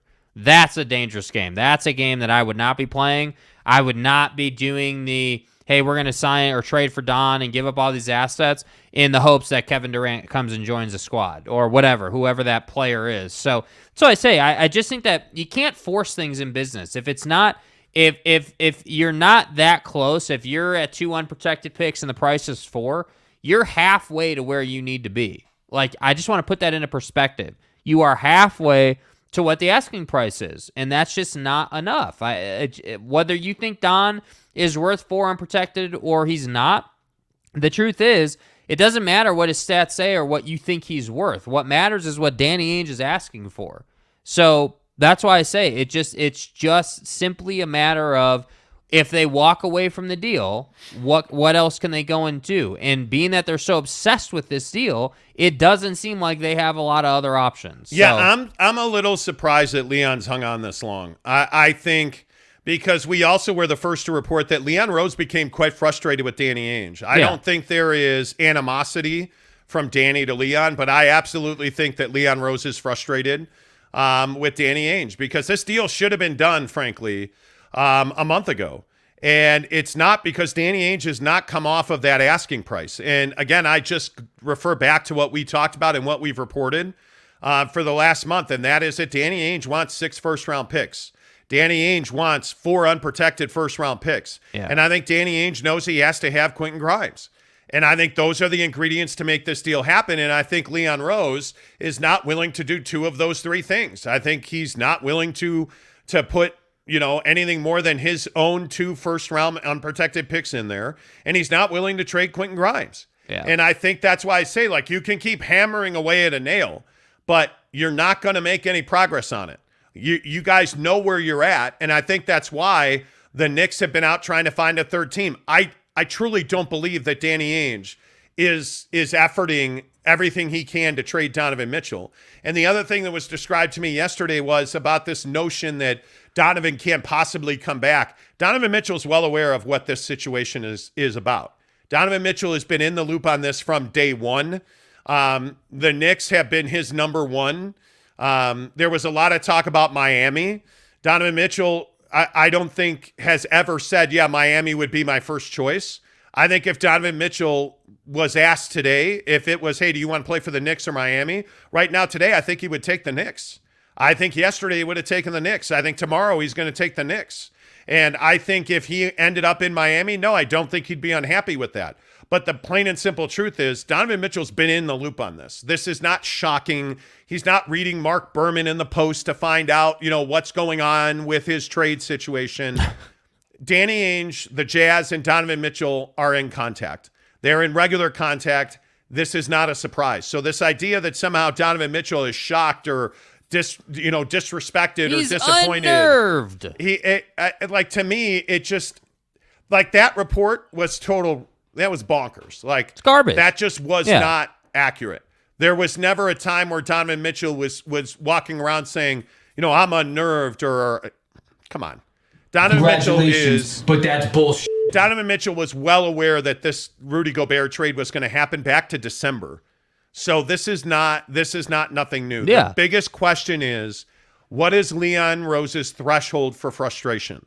Because I think that's where he's at with Danny Ainge. That much has been made clear over the past at least 3 weeks. I think it was 3 weeks ago we first reported that. Mm-hmm. This is not surprising. This is not new. Ken Williams says, Jazz doesn't want to trade Danny. That's why the price is too high. Donovan? I think that's why the price is very high.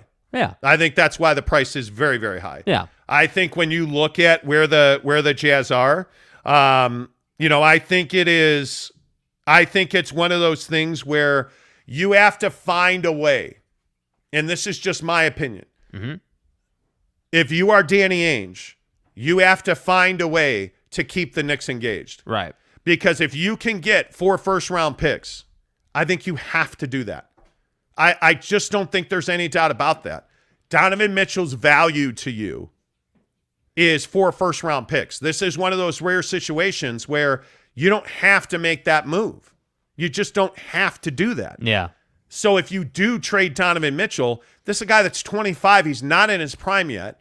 He's busting his ass in the offseason. He's a very good citizen in your community. He's a good teammate in the locker room. There's no impetus to trade him. He's not asked to be traded. He's not demanded to be traded. You better hold that bar high. Yeah. So, Ken, and to your point, yeah, I think that's absolutely right. Pat08 Mullen says, I'm behind here, but you guys are delusional. You lost a major bowl. You didn't win OK Star Baylor. Both won their bowl. Let's calm down. It's about brand and Utah's brand. I like Utah, but calm down. Okay. Ryan Scandura. Leon wants to get this done because he's accumulated enough first-round picks to trade for an all-star, and he's traded out of his picks and passed on guys for more picks. So, yeah, something needs to get done. Depends on who you believe. The one thing I've consistently heard about Leon Rose is he's handled this exceptionally well. Yeah. He's operated at a very high level this offseason. He's got a roster he can open the season with. I don't think, if I'm Leon Rose, and this is just my opinion, A, I walk away from this deal, no doubt. Mm-hmm. B, the next trade I make has to be transformative. If I'm going to give up 5 first-round picks and 2 of my own that are unprotected, it's got to be for a guy who puts me at the door. And then we just need to perform and develop to kick the door open. Donovan Mitchell doesn't put you at the top of the Eastern Conference. Facts. He doesn't. Does Kevin Durant put you at the top of the Eastern Conference? Certainly. Certainly he does. But at this point, Kevin Durant's not available to you. Donovan Mitchell's available to you. If you trade 5 first-round picks, you're done. Yeah. It doesn't make any sense. The money doesn't make any sense. The picks don't make any sense. The return doesn't make any sense. It's very difficult to justify this. That's why, this whole nonsense about, hey, 8 first-round picks. Danny Ainge has never asked for 8 first-round picks. You're casual. It's so out of left field, the reporting on that. Is so out of left field. This reporting that they haven't talked in weeks is so out of left field. It's just not. And again, I'm not telling you what we know or how right we are, but I just ask you to go back and evaluate our truthfulness on our reporting. Evaluate the accuracy of our reporting since December on the Jazz. I think we've been pretty nails on it. Yeah. Danny Ainge and the Jazz, Leon Rose and the Knicks have communicated at least weekly, and through a lot of this process every other day. Over the holiday, yeah, they didn't talk for 3-4 days, but that's not abnormal. You weren't making this deal in that period anyway. And now you're in a situation where you have to go out and find a third team to make the dance party happen. So there's naturally going to be lulls in these processes. I think you're right, Scandura. I think that Leon Rose wants to make a deal. Yeah. I think Leon Rose knows that what he did at the draft cannot go for nothing. So he'd like to make a deal. I just think this is a huge mistake. Yeah, and I also think if I'm Leon Rose, there's value to me. There's value in waiting, in letting some of this season play out a bit. I mean, what happens to these trade conversations if Donovan Mitchell comes out and struggles this year? I mean, I doubt that's going to happen. I don't think that anyone believes it's going to happen. But what happens if Donovan Mitchell's value goes down? Now you have more leverage over Danny Ainge in those conversations. On the flip side of that, if Donovan Mitchell comes out and does what we think he's going to do, the conversation stays the same and the price stays the same. And the appetite of the organization and the fan base and like the culture in New York probably goes up to get Donovan Mitchell. I mean, if we're being honest, if he's doing 30 a night and 10 dimes and he's balling out, to get that kind of talent to pair with Jalen Brunson and the rest of them, I think is a no-brainer. So we'll see. I think that Leon's done a good job so far holding his water, but at some point you get to a portion of the conversation where you just have to say, okay, we're just going to put this on ice for 5 to 7 weeks, and I'll come back to you and we'll see where we are. Let's let camp play out. Let's let, the first couple of weeks of the season play out, and let's see where we are. Yeah, I think one of the other things that's so important is that you have to find a way. If you're the Knicks and if you're the Jazz, you have to get equal value here. And I think that's very difficult to do because Danny Ainge certainly is not in a situation where he can take a loss on this. Mm-hmm. I think that much is very clear. Oh, and I think that's the problem. I mean, there's both organizations are high risk in this situation. If you're Leon Rose and you mess this up and you've given away all your draft capital, that's a problem, right? Obviously, like that cannot be allowed to happen. But if you're Danny Ainge, you're basically going and tearing down a playoff team, a regular, consistent playoff team, not a winner, but a playoff team, a money-making team. You're tearing that down to do what? Yeah, I think you're exactly right. And the important thing, and I think the thing that is really crystallized here, is that there is an appetite to make this deal. And as we've said now, for the better part of a month, I think it's on the Knicks to make this deal happen.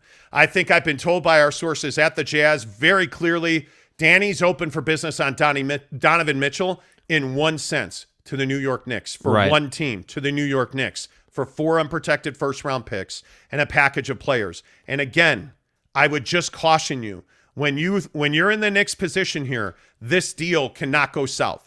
It cannot be a deal that you quote-unquote lose. And I think that's part of the issue that makes it so difficult for Leon Rose, the boss of the Knicks, to make this deal happen, to satiate the appetite of a fan base.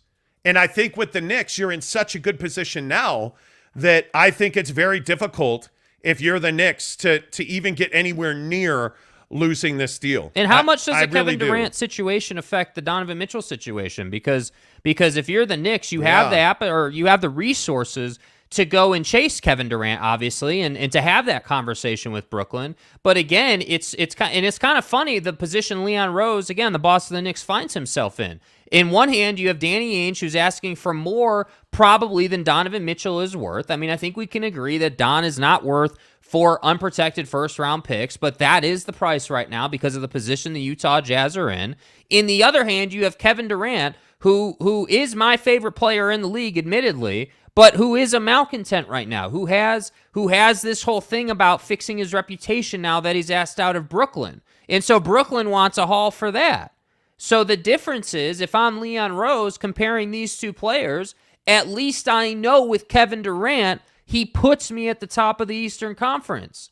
The difference is Donovan Mitchell doesn't do that. Yep, totally agree. 8:08 on the Monty Show. Okay, so what's going on with Kevin Durant? What's the latest on Kyrie and KD, and how does that impact the Jazz? We'll tell you about that in 2 minutes after we tell you about our good friends at the Barbecue Pit Stop. Again, want to remind you, we are giving away a trip for 2 to see BYU and I said it again. It's okay. BYU and Notre Dame at the Shamrock Series in Las Vegas. That's at Allegiant Stadium on October 8th. The trip is October 7th and 8th. And here's what you get. It's fabulous, friends. You get 2 tickets to the game to see BYU and Notre Dame.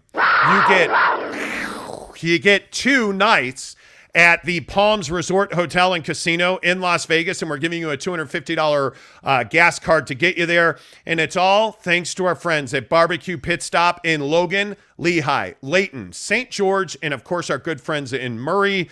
I can't say enough about the Barbecue Pit Stop, and if you've never been there, you've got to go, because if you're a barbecue guy or a smoker guy, and listen, I'm a smoker guy. I own a Traeger Ironwood 885. We joke all the time about flats versus drums on the show.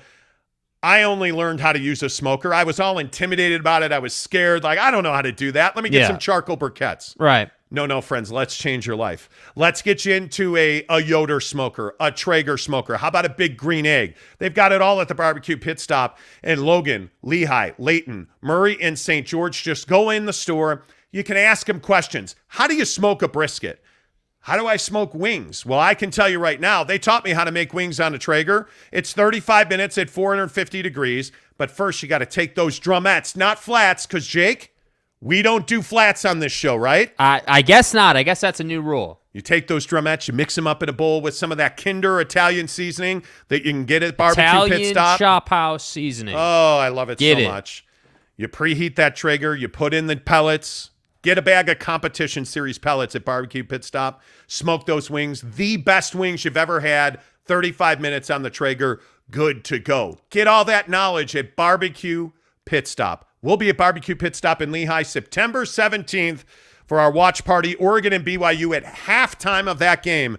We're going to pick the winner for the trip for two to the Shamrock Series to see BYU and Notre Dame in Las Vegas. Welcome to the show. Monty and Jake with you every morning, 6:30 Mountain, talking about the biggest stories in Utah sports. And I think today, this Kevin Durant update is pretty interesting because I do think that it impacts the Utah Jazz. Because I think you also know that Danny Ainge has a lot of other assets that he's got to move. I think Mike Conley and Bojan Bogdanovic are two of those, and probably at the top of the list. Mm-hmm. Because, again, I will say, Bojan Bogdanovic is going to wind up on a contender, and I think he's going to be the cherry on top of that contender. And I think Dallas would love nothing more than to swap Tim Hardaway Jr. and Bojan Bogdanovic and have Bojan standing in the corner to hit that three to win a game. I think they would love that. And I think that's exactly Bojan's value. I think they have a deal. If they want to be a third team, I think Dallas could be involved in a Knicks Jazz deal. I think the Lakers could be a third team. And this is where Kyrie and KD wind up coming into this story, because for the longest time, the Nets have really tried to trade Kyrie Irving. He opted into his $37 million deal. But now we hear that the Nets are going to bring Kyrie Irving back to training camp. Bro, what are you talking about, man? Yeah, this Laker deal is not good enough for them to trade Kyrie Irving. The Lakers have been hanging on to those two, future first-round picks they have, and they've been trying to do a deal. The problem is the Nets want nothing to do with Russell Westbrook's $47 million deal. So that deal's falling apart. Now, what does that mean?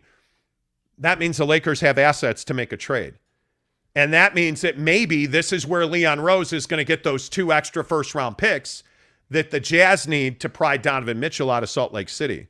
How likely do you think it is that the Lakers get involved in this? Yeah, I mean, it's no secret the Lakers have to do something. I think that this combination or really how they've handled it, where you brought in Darvin Ham to replace Frank Vogel, and you've basically sent the message, we're running it back. I don't think that running it back with Russell Westbrook works. I just don't think that combination of LeBron, Anthony Davis, and Russell Westbrook works. I think Anthony Davis is too injury prone. I think Russell Westbrook and that shot just are not in a good place. I'm being nice about it, but it was embarrassing last season. So if I'm the Lakers and I know the expectation is to win championships, not be in the play-in tournament, then I inherently know that bringing back Russell Westbrook specifically is not going to get the job done. But what do we also know about the Westbrook situation as far as trades are concerned? The Utah Jazz have no appetite to buy out Russell Westbrook's contract. That's not something that is a a conversation piece. So, yes, I do think the Lakers are going to be active. However, I don't think that we can just sit here and put together this 3-team thing where, those 2 extra picks go to the Jazz, but the price is buying out Russell Westbrook, because I don't think that Danny Ainge has any interest in that. And furthermore, I would say Danny Ainge, by doing that, would be doing other people a favor. Well, and I also think that's why this Kyrie report out of New York is so critically important. When you have Kyrie Irving going back to Brooklyn, I mean, let's say that happens. That eliminates this Laker deal. My question is, I don't know why, if you're Danny Ainge, you would want Russell Westbrook's contract. That doesn't make sense to me. Well, I think the conversation is, how bad do you want those 2 extra picks? And frankly, how bad do you want to trade Donovan Mitchell, which we just said 5 minutes ago. He's not desperate to trade Donovan Mitchell, and that's why I say, I agree. When we're talking about money, whether it's the Utah Jazz or the Los Angeles Lakers, you can't continue to make bad financial decision after bad financial decision and think that that's going to put you in a good place as far as draft picks and future trades are concerned. So that's why I say, I don't think that it's fair to expect Danny Ainge to do anybody any favors. And I really do believe in my heart that buying out the Russell Westbrook contract to get a Don deal done is doing someone a favor. Like, I think right now with the roster you have in Utah, you could be a contending team pretty easily with a couple of these other trades we've talked about. The Conley trade, the Bogdanovich trade. Like, you could be good enough not to be a bottom dweller. And I think Danny's well aware of that. Yeah, we'll see. I think it's going to be very interesting to see how this whole Donovan Mitchell saga ends up, because I actually think it's one of the most important moves in the history of the Utah Jazz.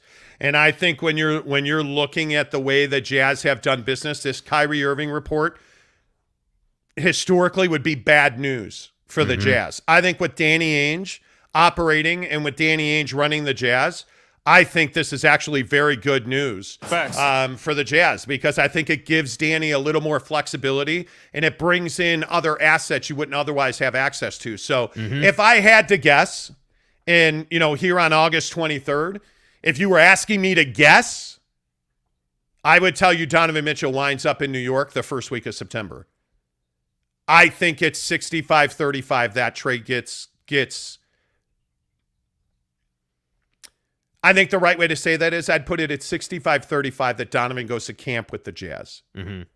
I think that 35% is growing daily, because you just feel the momentum. And this Nets situation, as implausible as it seemed 2 weeks ago, it seems like Kevin Durant and Kyrie Irving are ultimately going to end up back in Brooklyn. And it seems like ultimately that Kevin Durant isn't going to have his trade prayers answered. And I think that has a huge impact on the Jazz, because they have a lot of picks, they have a lot of assets, and they've got 3 players that are in high demand around the league. And you've also got Mike Conley, who I think can get you a pick as part of a package of players. Because I also still maintain that the Atlanta Hawks have to make a deal. Right. I also still maintain the Toronto Raptors will make a deal. I want to make sure that we're all on the same page about the value of these picks to Danny Ainge, though. The value of the picks is not to go and make some noise in the draft. I want to make sure we're all on the same page about that. I would agree with that. The value of the picks is to go and make other deals that bring you back to being that 45-50 win team as fast as possible. So I don't want people out there who are listening to the show right now thinking, hey, well, we're just trying to acquire all these picks so that we can go out and draft guys and be in like a 5-year rebuild. There's a very good chance that you're going to be bad for 2 years, in my opinion. If you trade Donovan, you trade Conley and Bogdanovich. If you trade these guys and you bring in draft capital, yeah, you're not going to be the same team you were. That's is without question. Yeah. But I do think because it's Danny Ainge and because of his track record, taking all those picks, you can transform that and turn yourself back into that 45-50 win, top 5 Western Conference team very quickly. And I think if I'm a Jazz fan, that's what I'm excited about. All right, let's get some of your comments in here. M. Morris on the Jazz and the Knicks. He says media fans will kill the Knicks if Mitchell doesn't happen. I don't know that they will. Well, because I think what you're starting to see is Leon Rose is letting a little bit out. He's putting a little bit out in the media because I think he knows that he's made what he feels like is a really good offer to Danny Ainge, who just simply hasn't accepted it. And the idea that you're going to send Danny 2 first-round unprotected picks and, 3 other picks to go with that and, a package of players that includes Obi Toppin, Leon Rose values that highly. Danny Ainge doesn't value that at all. And I think that's how trades happen. Right? One guy's got to give in. And it's going to be interesting to see who it is. And I think that's why Leon Rose is telling the media what's going on. Well, and Danny Ainge has never been the I'm going to give in guy either. Yeah. In fact, he's notorious for not. Morris also says 8 picks is so they can feel good with 4. I don't think Danny's ever gone to Leon Rose and said, give me 8 first-round picks. I've been told repeatedly that never happened. Yeah. So we'll see. ABC Kids Zone says, can the Knicks get another D. Mitchell comp player for less than 4 unprotected first-round picks? I doubt it. I doubt it too. I think Donovan Mitchell, and this goes back to what do you think Donovan Mitchell turns into this year? Because I think when you look at what he's done this offseason, you look at the tape we've seen, you look at the workouts we've seen, you've seen a lot of mid-range game. You've seen a lot of quality, consistent three-point shooting. You've seen a lot of hops. His legs look fresh. This is a guy that's going to score 30 points a game this season. And if that happens, I think it's almost impossible for the Jazz to trade him. You don't trade a guy that scores 30 points a game. This is Bradley Beal in Washington. You don't trade the best offensive players in the league. And if Don's scoring 30 points a game, he's certainly top 7 and arguably top 5. And I just don't think that makes a lot of sense to go and trade him. That's why I think his value is significantly higher now than it would be at the trade deadline. And by the way, if you bring him back this year and he's scoring 30 points a game and the All-Star game is right here in Salt Lake City, how do you make that trade leading up to the All-Star game? Can't do it. Because again, remember, the All-Star game is after the trade deadline. Yeah. So it makes it quite awkward from a PR perspective for the Jazz to make that move. Well, and I think if you're Leon Rose, doesn't, and desperation is probably the wrong word, but doesn't your desire to get this deal done now go way up with that in mind? I mean, again, like if the price, because this is the problem. If we go back really quick and we think about Danny Ainge got that haul for Rudy Gobert, that wrecked the trade market and the value for guys. I agree. That's where all of this kind of started.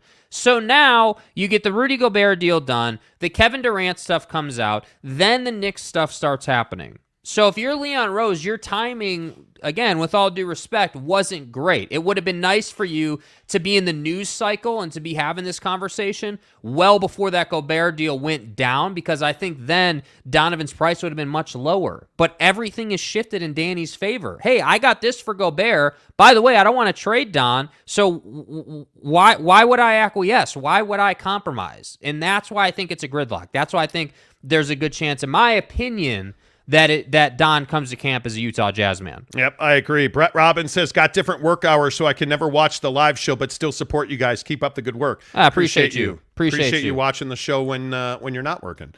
Richard McDonald says, I hope they can get it done. Love Donnie. Don't want him to go. Yeah.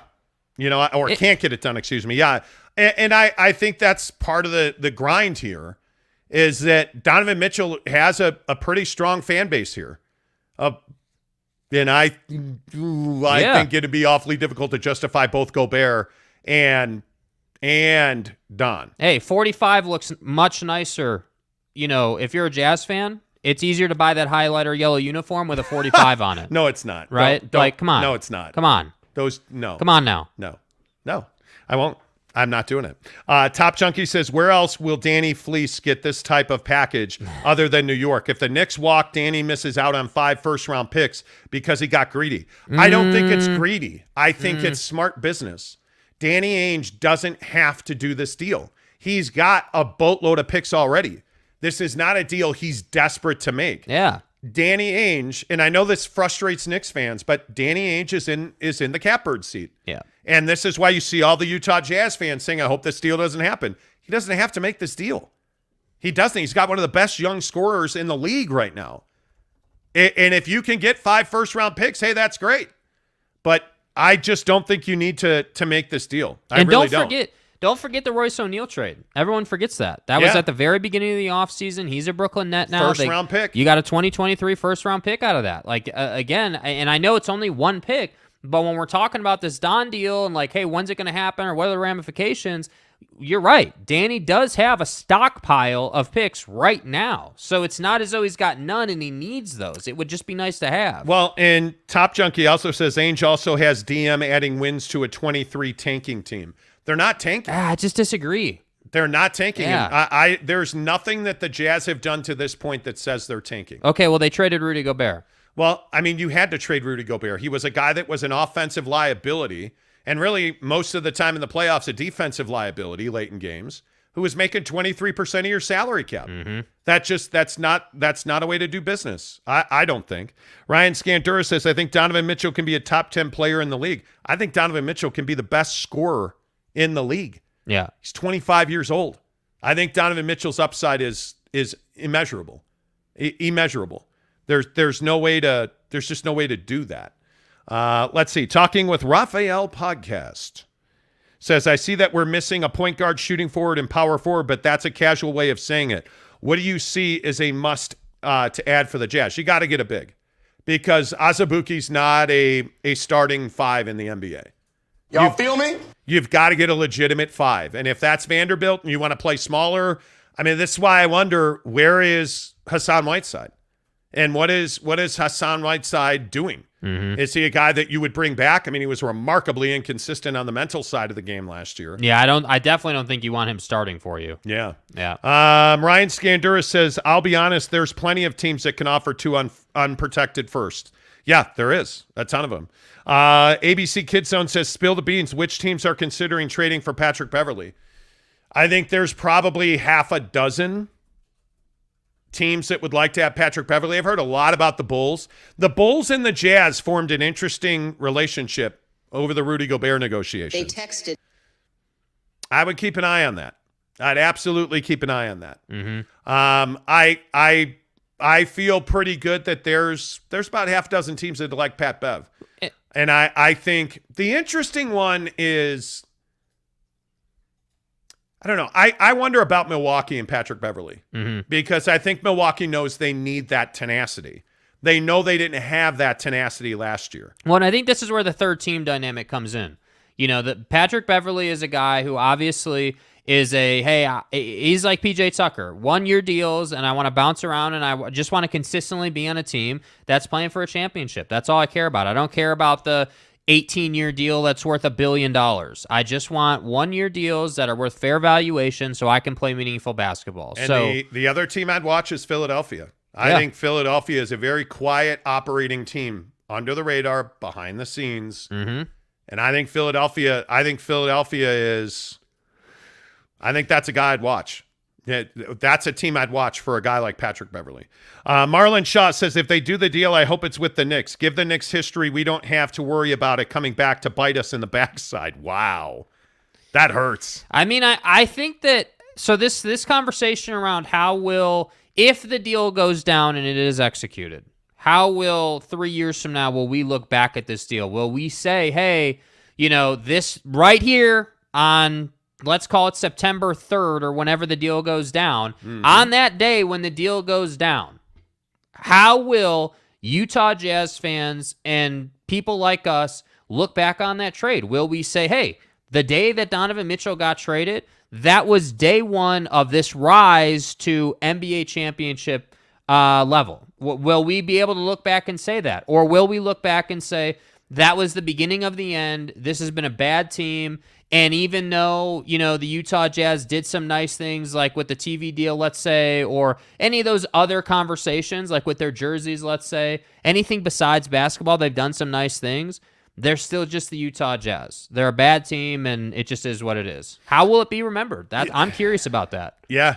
History usually is unkind to one of the two. Yeah. So it'll be interesting to see. Ryan Scandura says, Pat Bev to the Bulls would be interesting. They have way too many guards already. Well, I think the Bulls also know that they're trying to reshape their, the bottom half of their roster. They're trying to find, Andre Drummond's an interesting ad for the Bulls. I mean, and I know we talk a ton of NBA on the show, and he's a guy that's come up more than once. Andre Drummond's a guy that had 3-4 different offers. He chose Chicago. Mm-hmm.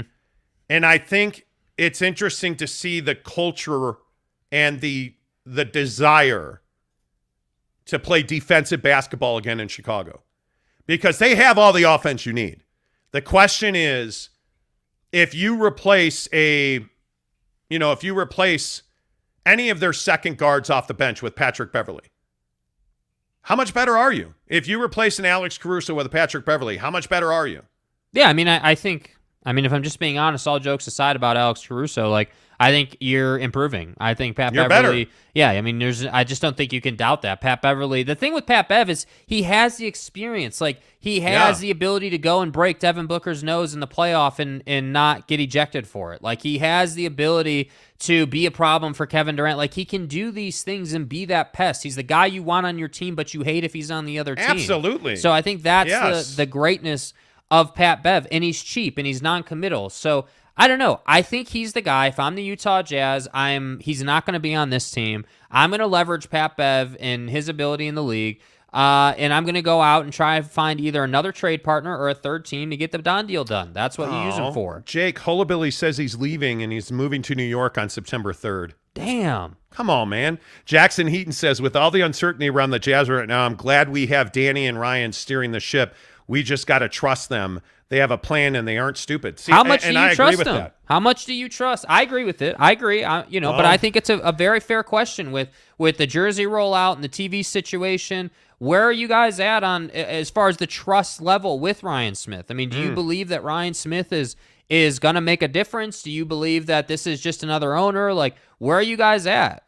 I trust Ryan Smith. I'm a little disappointed in the TV deal, and if you buy that they were locked in contractually, or okay, cool. They need a big win. They need a big win right now, and I think they know that. This All-Star game has the potential to be that big win. Yeah. Is it less of a win if Don's not there? Not necessarily. Not necessarily. It's simply a matter of if we jump 5 years into the future, has this team won a ring? I think right now that's a huge question mark. If they keep Donovan Mitchell, I think that rings a little closer. If they keep Don, they've been to the Western Conference Finals, in my opinion. I would agree with that. At least. I would agree. I think he's that important. Yeah. I really do. Yeah. Kay Nurin says, if New York does the deal, they get the next Kobe or Michael. Don is just that good. Yeah, and Kay, I know you're a Jazz fan. I think those of us that have watched Don, I don't know that he's Kobe good. He's right there, though. I mean, he is. He's Jason Tatum good. He's Book good. But he's got to start winning right now. Yeah. Because he's not getting any younger. He is not getting any younger. I'm telling you right now, he's not getting any younger. ABC Kid Zone says, Woj Shams get their news from Tony Jones. Tony Jones gets his news from the Monty Show. You guys are always first. Not enough credit. Well, I appreciate that, bro. I think Tony Jones is well connected as anybody. So that's flattering that you would make that comparison. Brandon Butler says Ryan and Danny are still untying the knots that the Miller family tied around the organization's neck. I agree with that. And I think that the Rudy Gobert deal, and really it's not even the Miller family. I mean, the Miller family served this community remarkably well. The Dennis Lindsay knots are tough to unwind. Deep. Yeah. Like they are, I mean, you're paying for that in a lot of different ways. Yeah. A lot. Brett Robbins' final comment on this says, I trust Danny Ainge. He will maybe not make the best of the best moves, but he damn sure tries. Ryan, I don't trust at all. It plummeted with those jerseys for me. Oh man, I cannot tell you how many Jazz fans have said that. I'm telling you, the jersey thing, like, I know it's like, I guess I hesitate to say this, but it's just jerseys. Like, it's not as though this is like a new building or something. Like, it's just jerseys they're wearing this year, but it matters, bro. Like if you have a bad jersey reveal and people don't like them, that really, I do feel like, is a big turnoff. And it's so funny we talk about jerseys. Like, earlier in the show, we were talking about, like, how much does Nike versus Under Armour matter? Or how much does that matter to a college recruit? Like, whether you're a college recruit or you're a Utah Jazz fan or whatever the case may be, it absolutely matters. If you have fire-ass jerseys, but your team sucks, you're still going to show up. And I just think that, like, they have to do something. I don't think these jerseys will last more than a year. But the problem is Jackson Heaton disagrees with you. He says jerseys are low-key fire. And this is the thing. My guy Caleb. Yeah. My guy Caleb loves those yellow jerseys. He's the guy that he was at Summer League with that yellow hat on. Who's commenter's name? Jackson Heaton. Jackson, I mean, what is your favorite colorway of the new one? Is it, because out of the three, if I had to pick, I would definitely be going with the black ones. Oh, I like the black ones to me are the best out of the three. I think the white jersey looks like a practice jersey. Yeah. I think it looks like a G League jersey. And I think the yellow one has some value. I think the yellow one depends on the floor design. And I want to let's leave the purple out of this. Yeah. Please leave the purple by far. Right? Okay, great. We can all agree. We all on agree that. on that. I think the black one's the best one. Yeah. And I know we've talked about this ad nauseum. Yeah. Jackson says, I dig the black. Yeah. They're so sick. You see what I mean? So, like, I think we can all agree the black ones are good. I'm just telling you, it's that yellow one that's just rough, man. Riley O'Brien says those jerseys aren't great, but they're going to look all right on the court, especially the black ones. They're just jerseys. It matters, but they're not awful. Could be better, but they're okay. All right. Yeah. Jackson says the floor paint looks dope. See, I agree with him. I think the scheme matters. Here's the problem, but here's the problem. The floors are way better than the jersey. Yeah. Yeah. Right? They are. How is that possible? Yes, they are. How is that? The building, by the way, the building's going to be fire. I mean, with all the upgrades for the All-Star game, and the building's going to be fire. Yeah. Those floor, the Purple Mountain, the purple stuff is legendary, unbeatable. Yeah. All right. I digress because we have to move off of Donnie trade rumors. Right. And we have to get depressed and we have to be sad. Donnie, please. And that's because your favorite foods are killing you. It's really despicable. Now, I'm somebody who reads the Eat This, Not That blog. And if you don't read Eat This, Not That, you're crazy. Mm-hmm. It is, I love that blog. Fat. It is one of my favorite blogs. I love it. They let go of a story today of the 5 things to avoid and to eat to live a longer, healthier, happier life. Let me guess, and I haven't read the article. These are all things that I would love. I'm assuming. The things that are killing you are absolutely things that are killing you. And I can only tell you, the one that hurts me, and it hurts me so deeply. Right. Like it cuts through all of this fat and, deep into my core. And I wish they'd just give me some lipo while they're cutting through all that. But anyway, the point is apple pie. What? Is atop the list. Come on, dude. Apple pie is atop the list. Costco apple pie is by far my favorite dessert, and the only thing that tops Costco apple pie is butter cake at Mastro's Ocean Club, dude. Apple pie, it's killer. That sucks. It is. Mrs. Monty, good morning to you.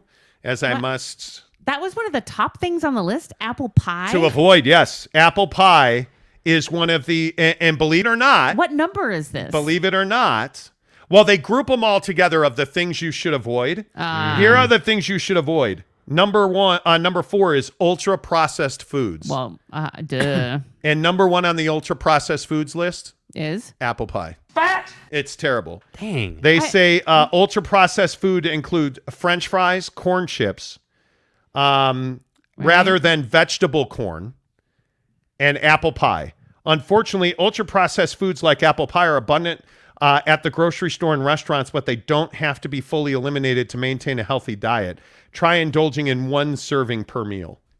I'm wondering if it's the way that they're making, because like I could make an apple pie at home and I wouldn't say that it's the worst thing in the world. Nobody does that. Nobody does that. Nobody does that. And by you the go way, to Costco and you watch them pour like bags and pounds of sugar into the apple mixture that essentially eliminates any of the value that the apples bring. Y'all Come feel on. Yeah. Can we just redefine serving size? Healthy, but it does clearly say there that they only want you to have 1 serving. So can 1 serving just be the whole thing? Is that okay? Can we just say 1 serving of apple pie is the entire is that apple okay? pie? Is that all right? Can we do that? Yeah. No. Come on. Absolutely not. Okay, so apple pie. What's the next item on the list? The next item on the list that you should avoid is alcohol. It says that alcohol guts your metabolism system. In your body, it completely brings your metabolism to a halt. People who misuse alcohol also have an increased risk of heart disease, stroke, sleep disorder, and certain cancers. Yeah. Alcohol impacts several components of the metabolic process, which guts the American guidelines for dietary health. That's cute. I remember when I had my first beer. I remember my first beer too, and I hated it, and I still hate beer. But you're a wine drinker. I like to have a cocktail or a glass of wine. Yes, but really, I haven't been drinking hardly at all. You haven't been. You really have. And I'll give you. And what's happened though? If we're truth telling, and if you follow Mrs. Monty on Twitter, which you see there at Mrs. Monty Show, what's happened to you now that you've been drinking far less? Well, you've thinned out pretty substantially. Right? I would not attribute that to not. I didn't drink that much anyways. So no, but attribute that to not but drinking it's part alcohol. of it. Isn't it part of it? I think I could have drank a lot more calories if I had, like, I never was a heavy drinker. So no, but I think when we get it, we have a hot tub, a custom built hot tub, and you get in there and you have like a mixed drink. Yeah. Not only are you getting the alcohol, but you're getting the cranberry juice, the strawberry juice. What are you getting? A couple hundred calories out of that, probably. Oh yeah, but it's all, a mixed but it's drink? liquid. It's liquid and it's full of sugar. Yeah. By the way, we were at Harmon's the other day with this Pepsi product. It is nitro soda. Yeah, please. it's what do they call it? Like soda from the tap. That like it comes out of a tap and they put it in a can. Yeah. 62 grams of sugar. In one can of soda, Bro. Yeah. 62 grams. And that's what I'm saying. Sugar. Soda, man, cutting out soda is one of the best things you can do.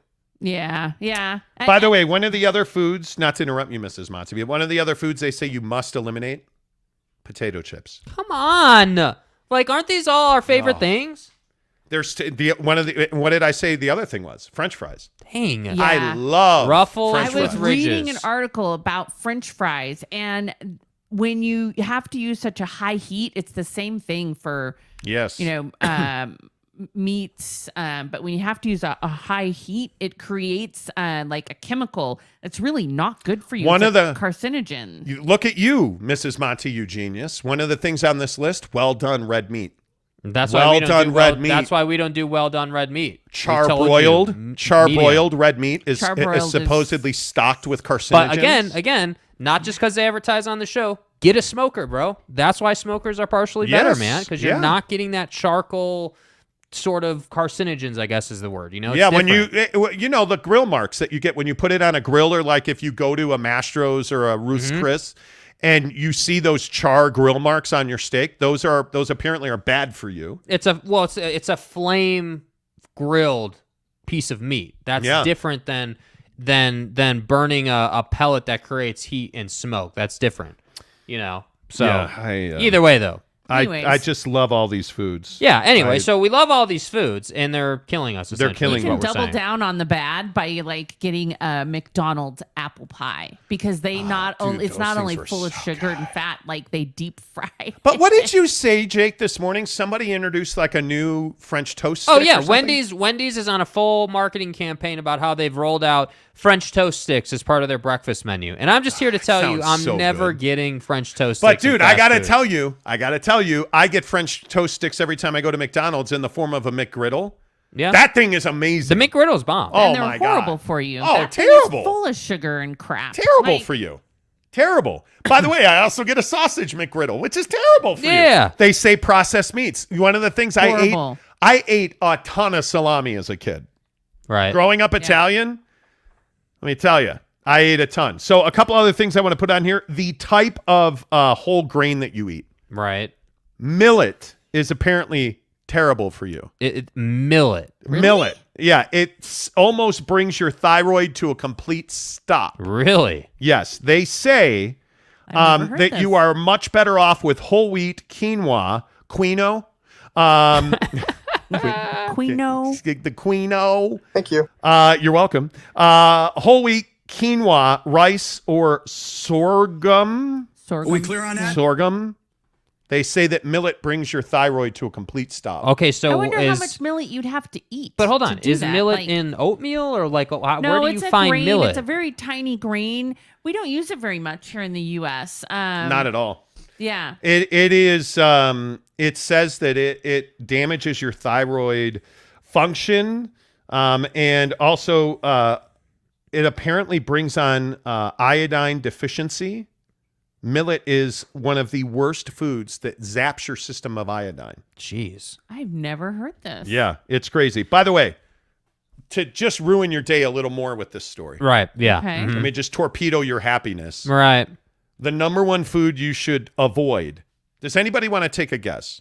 The number one food that you should avoid to live a longer, healthier life. I mean, it's got to have something with sugar or. Ooh. I'm going to say bacon. Wrong. Oh, I love bacon. I love bacon too. I don't eat bacon. Well, the only thing we haven't really talked about would be like candy bars. Or Ding! Yeah.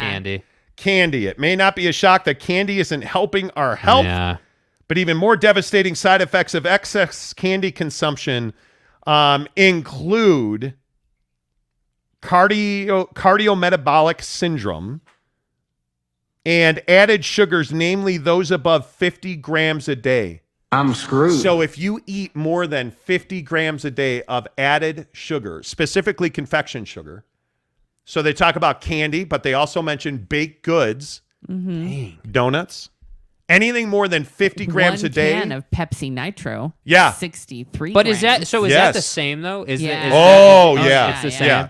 Yeah, it's essentially there was a documentary some days ago that we used to watch way back in the day where they went inside of a I think it was a Coca-Cola bottling, like a soda making plant. Yeah. And it's literally just a huge canister of sugar above a big vat. Yeah. It's gnar. It is absolutely I'm telling you, gnar. drinking your calories is rough, man. You can't do it. Like, you got to avoid it. All right, so today is National Cheap Flight Day. Right. So before we bail out of here today, are you an airline snob? Because I got to tell you, I'm not the guy that's out looking for airline deals. Uh-huh. Why is that? Because, like, we're going to Hawaii.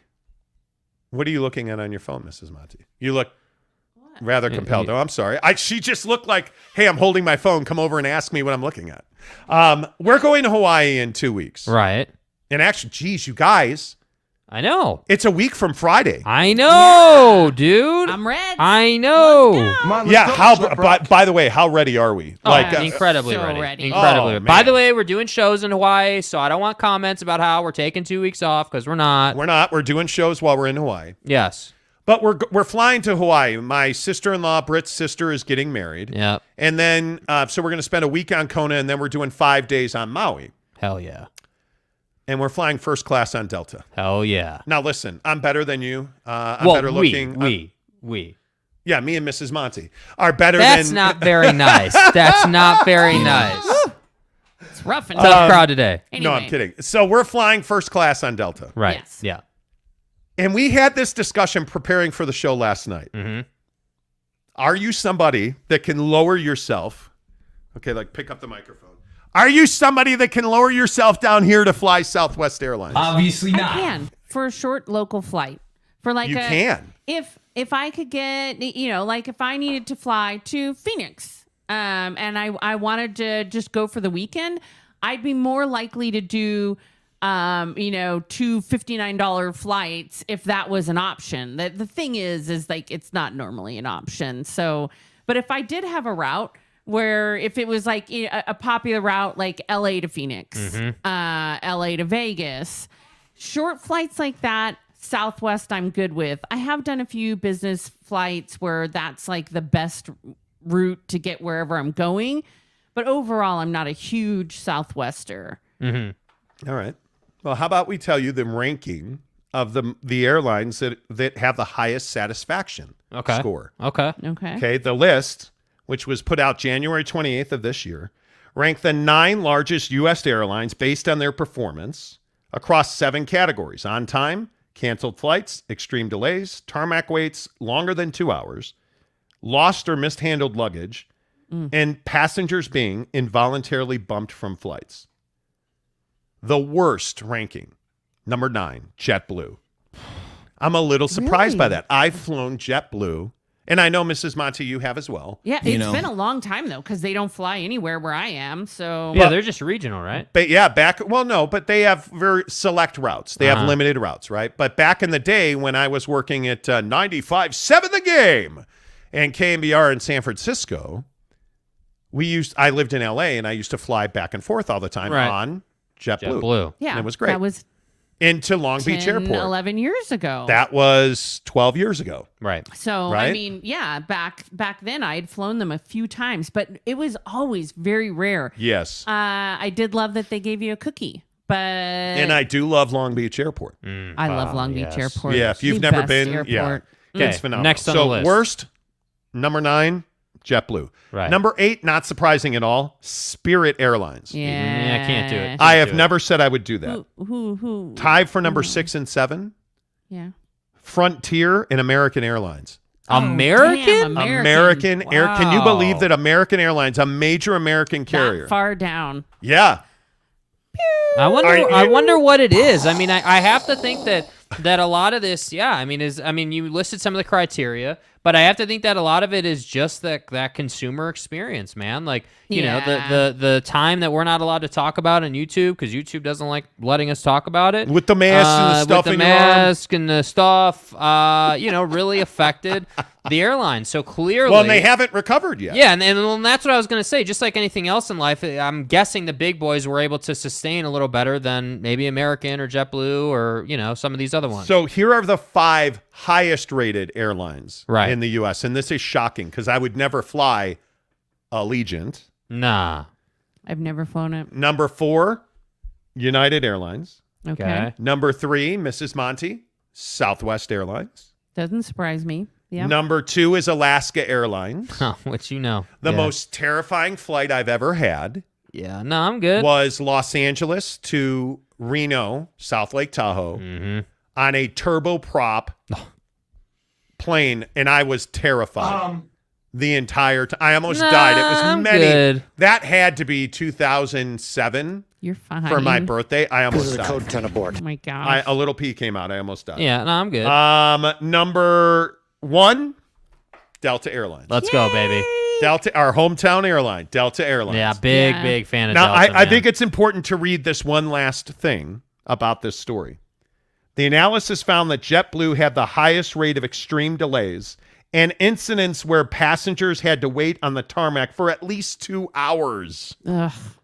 Can't At have least 2 hours. JetBlue also had the second fewest on-time arrivals behind only Allegiant Air and the second most customer complaints behind Spirit. I mean, that's brutal. Yeah. That is brutal that And their service has gone down that much. Yeah. You know what? I used to love American Airlines. I used to have really good service. I used to have a lot of flight routes that I liked. I had good perks with them. So I always flew American. And even before the Coco, it was, they were already declining in service. Their staff is angry. They are not friendly. They are curt, like just, Why do you twist your face up like that? Because it's awful. One time American Airlines sent me these little like coupons that you could thank a staff member. So you could like give them, and I'm sure they get some sort of, perk every time they get one of those. And I hadn't had the opportunity to use one. And I was on the plane and I was like, oh, this lady's nice. And so I said to her, I didn't catch your name because you have to write the person's name on the fucking ticket. Yeah. Right. And she said, well, I didn't say it. Oh, wow. And I was like, let me put that right back in my pocket. Well, excuse me. And you can have a good day. Well, excuse me. Elon.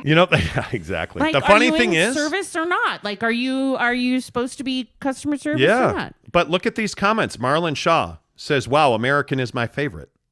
Renee Roca, I love American. I fly it anytime I can. Renee also says Southwest is awesome if you don't want to sit with your travel partner and spend 8 hours waiting on people packing huge bags into the overhead. Yay. I agree with that. Kay Nurin says credit card points is how we do vacations. Yeah. Absolutely. Yep. Absolutely. But there's a lot of not respect for Southwest. Like Renee Roca also says, not a fan of Southwest. People are nice, but you don't get to book a seat. Not worth it. Yeah, I don't like that. See, that's a big thing for me. I want to be able to, dude. I want to choose my seat. Well, look at NY Jazz Fan. The $50 you save using Southwest isn't worth it. Yeah, and I agree with that. It depends. Like, what's your situation? Maybe all you care about is getting there. So you just, you're a single traveler. Maybe you're just cool with, I just need to get there. I don't care where I sit. It's a good deal, and they are very friendly. They are a lot of fun on their airline. So that works out. But if you're traveling with someone or with kids, like, I just think it's a recipe for disaster. But Here's one other thing I want to add about Southwest. Uh-oh. I was reading an article actually about Hawaii and the undercutting that Southwest is doing. And they are undercutting, so they offer inter-island flights, so like island hopper flights for $39 each, each way, right? Nice. Great deal. It's totally not sustainable. It actually costs the airline more to sell you the ticket for $39. It costs more to get you there.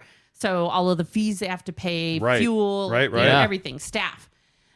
So essentially, one of the things that I read was that Southwest is hoping that you're going to pay the money to try and get your seat, because you can pay extra. Right? Yeah, you can pay more. You can pay extra to try and get that seat. And we usually do. We usually do pay extra to try and get to the A group. Yeah. Because I am not sitting in the back of planes. I'm 17 feet tall, dude. Like, I am not. SLC Peace Shooter says, just book Maui for 2023. Let's go. Gabe Ledley says, book cheap SLC flights for September 17th, you casuals. Gabe, I appreciate you. See, Gabe is flying in to be at our event at Barbecue Pit Stop on September 17th.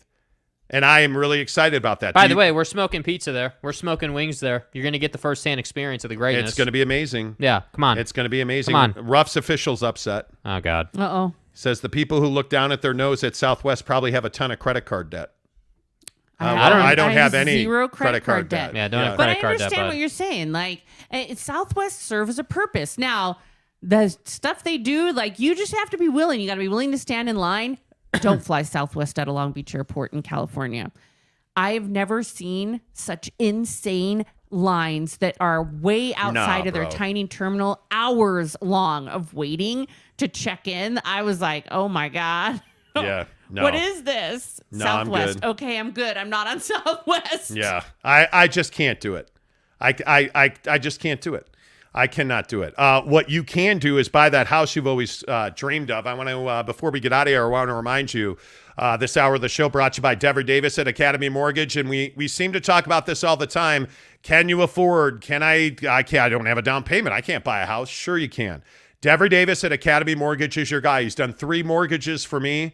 And trust me when I tell you, if you just pick up the phone and you call somebody off of the internet, or you're calling essentially a real estate farm, where all they look at you as another dollar figure deal.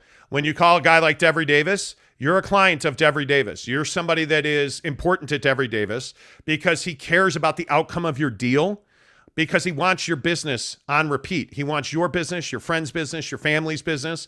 So he's going to take exceptional care of you. And by the way, he's taking exceptional care of my friends and family. I again will just tell you, when I bought my first house from Devery Davis at Academy Mortgage. Mm-hmm. I bought my second house in Arizona from Devery Davis at Academy Mortgage. This house I live in now, I bought it from Devery Davis. And this house is a great example of the current market. We had competitive bids for this house. Devery Davis made us a cash buyer. Now, did I have cash to pay for this house? I didn't. But Devery Davis gave us a letter that said, hey, this guy is pre-approved, no contingencies. Let's do this. And sure enough, that won us the deal. That's the kind of service you get with Devery Davis. And for all of you who are looking at refis, and for all of you who are like, hey, my house is worth $500, I paid $200, I want my $300, call Devery Davis today. Refi rates are great right now. Home values for buyers who've had their home for 5 years, you're way up here versus what you paid. Call Devery. Take advantage of that. If you're somebody that's been, thinking about refining and you bid on the fence, get off the fence. Call Devery Davis at Academy Mortgage. 801-543-9666. 801-543-9666. Tell him Monty sent you to Devery Davis at Academy Mortgage. 278-545 is his NMLS number. Devery Davis, Academy Mortgage, are equal housing lenders.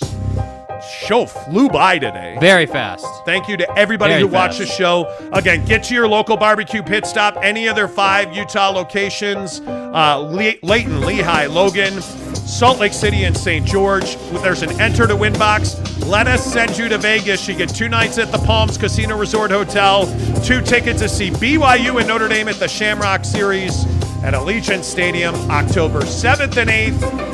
All you got to do is go to Barbecue Pit Stop, then join us September 17th for our watch party and grand prize giveaway at the Barbecue Pit Stop in Lehigh. Until tomorrow, Jake.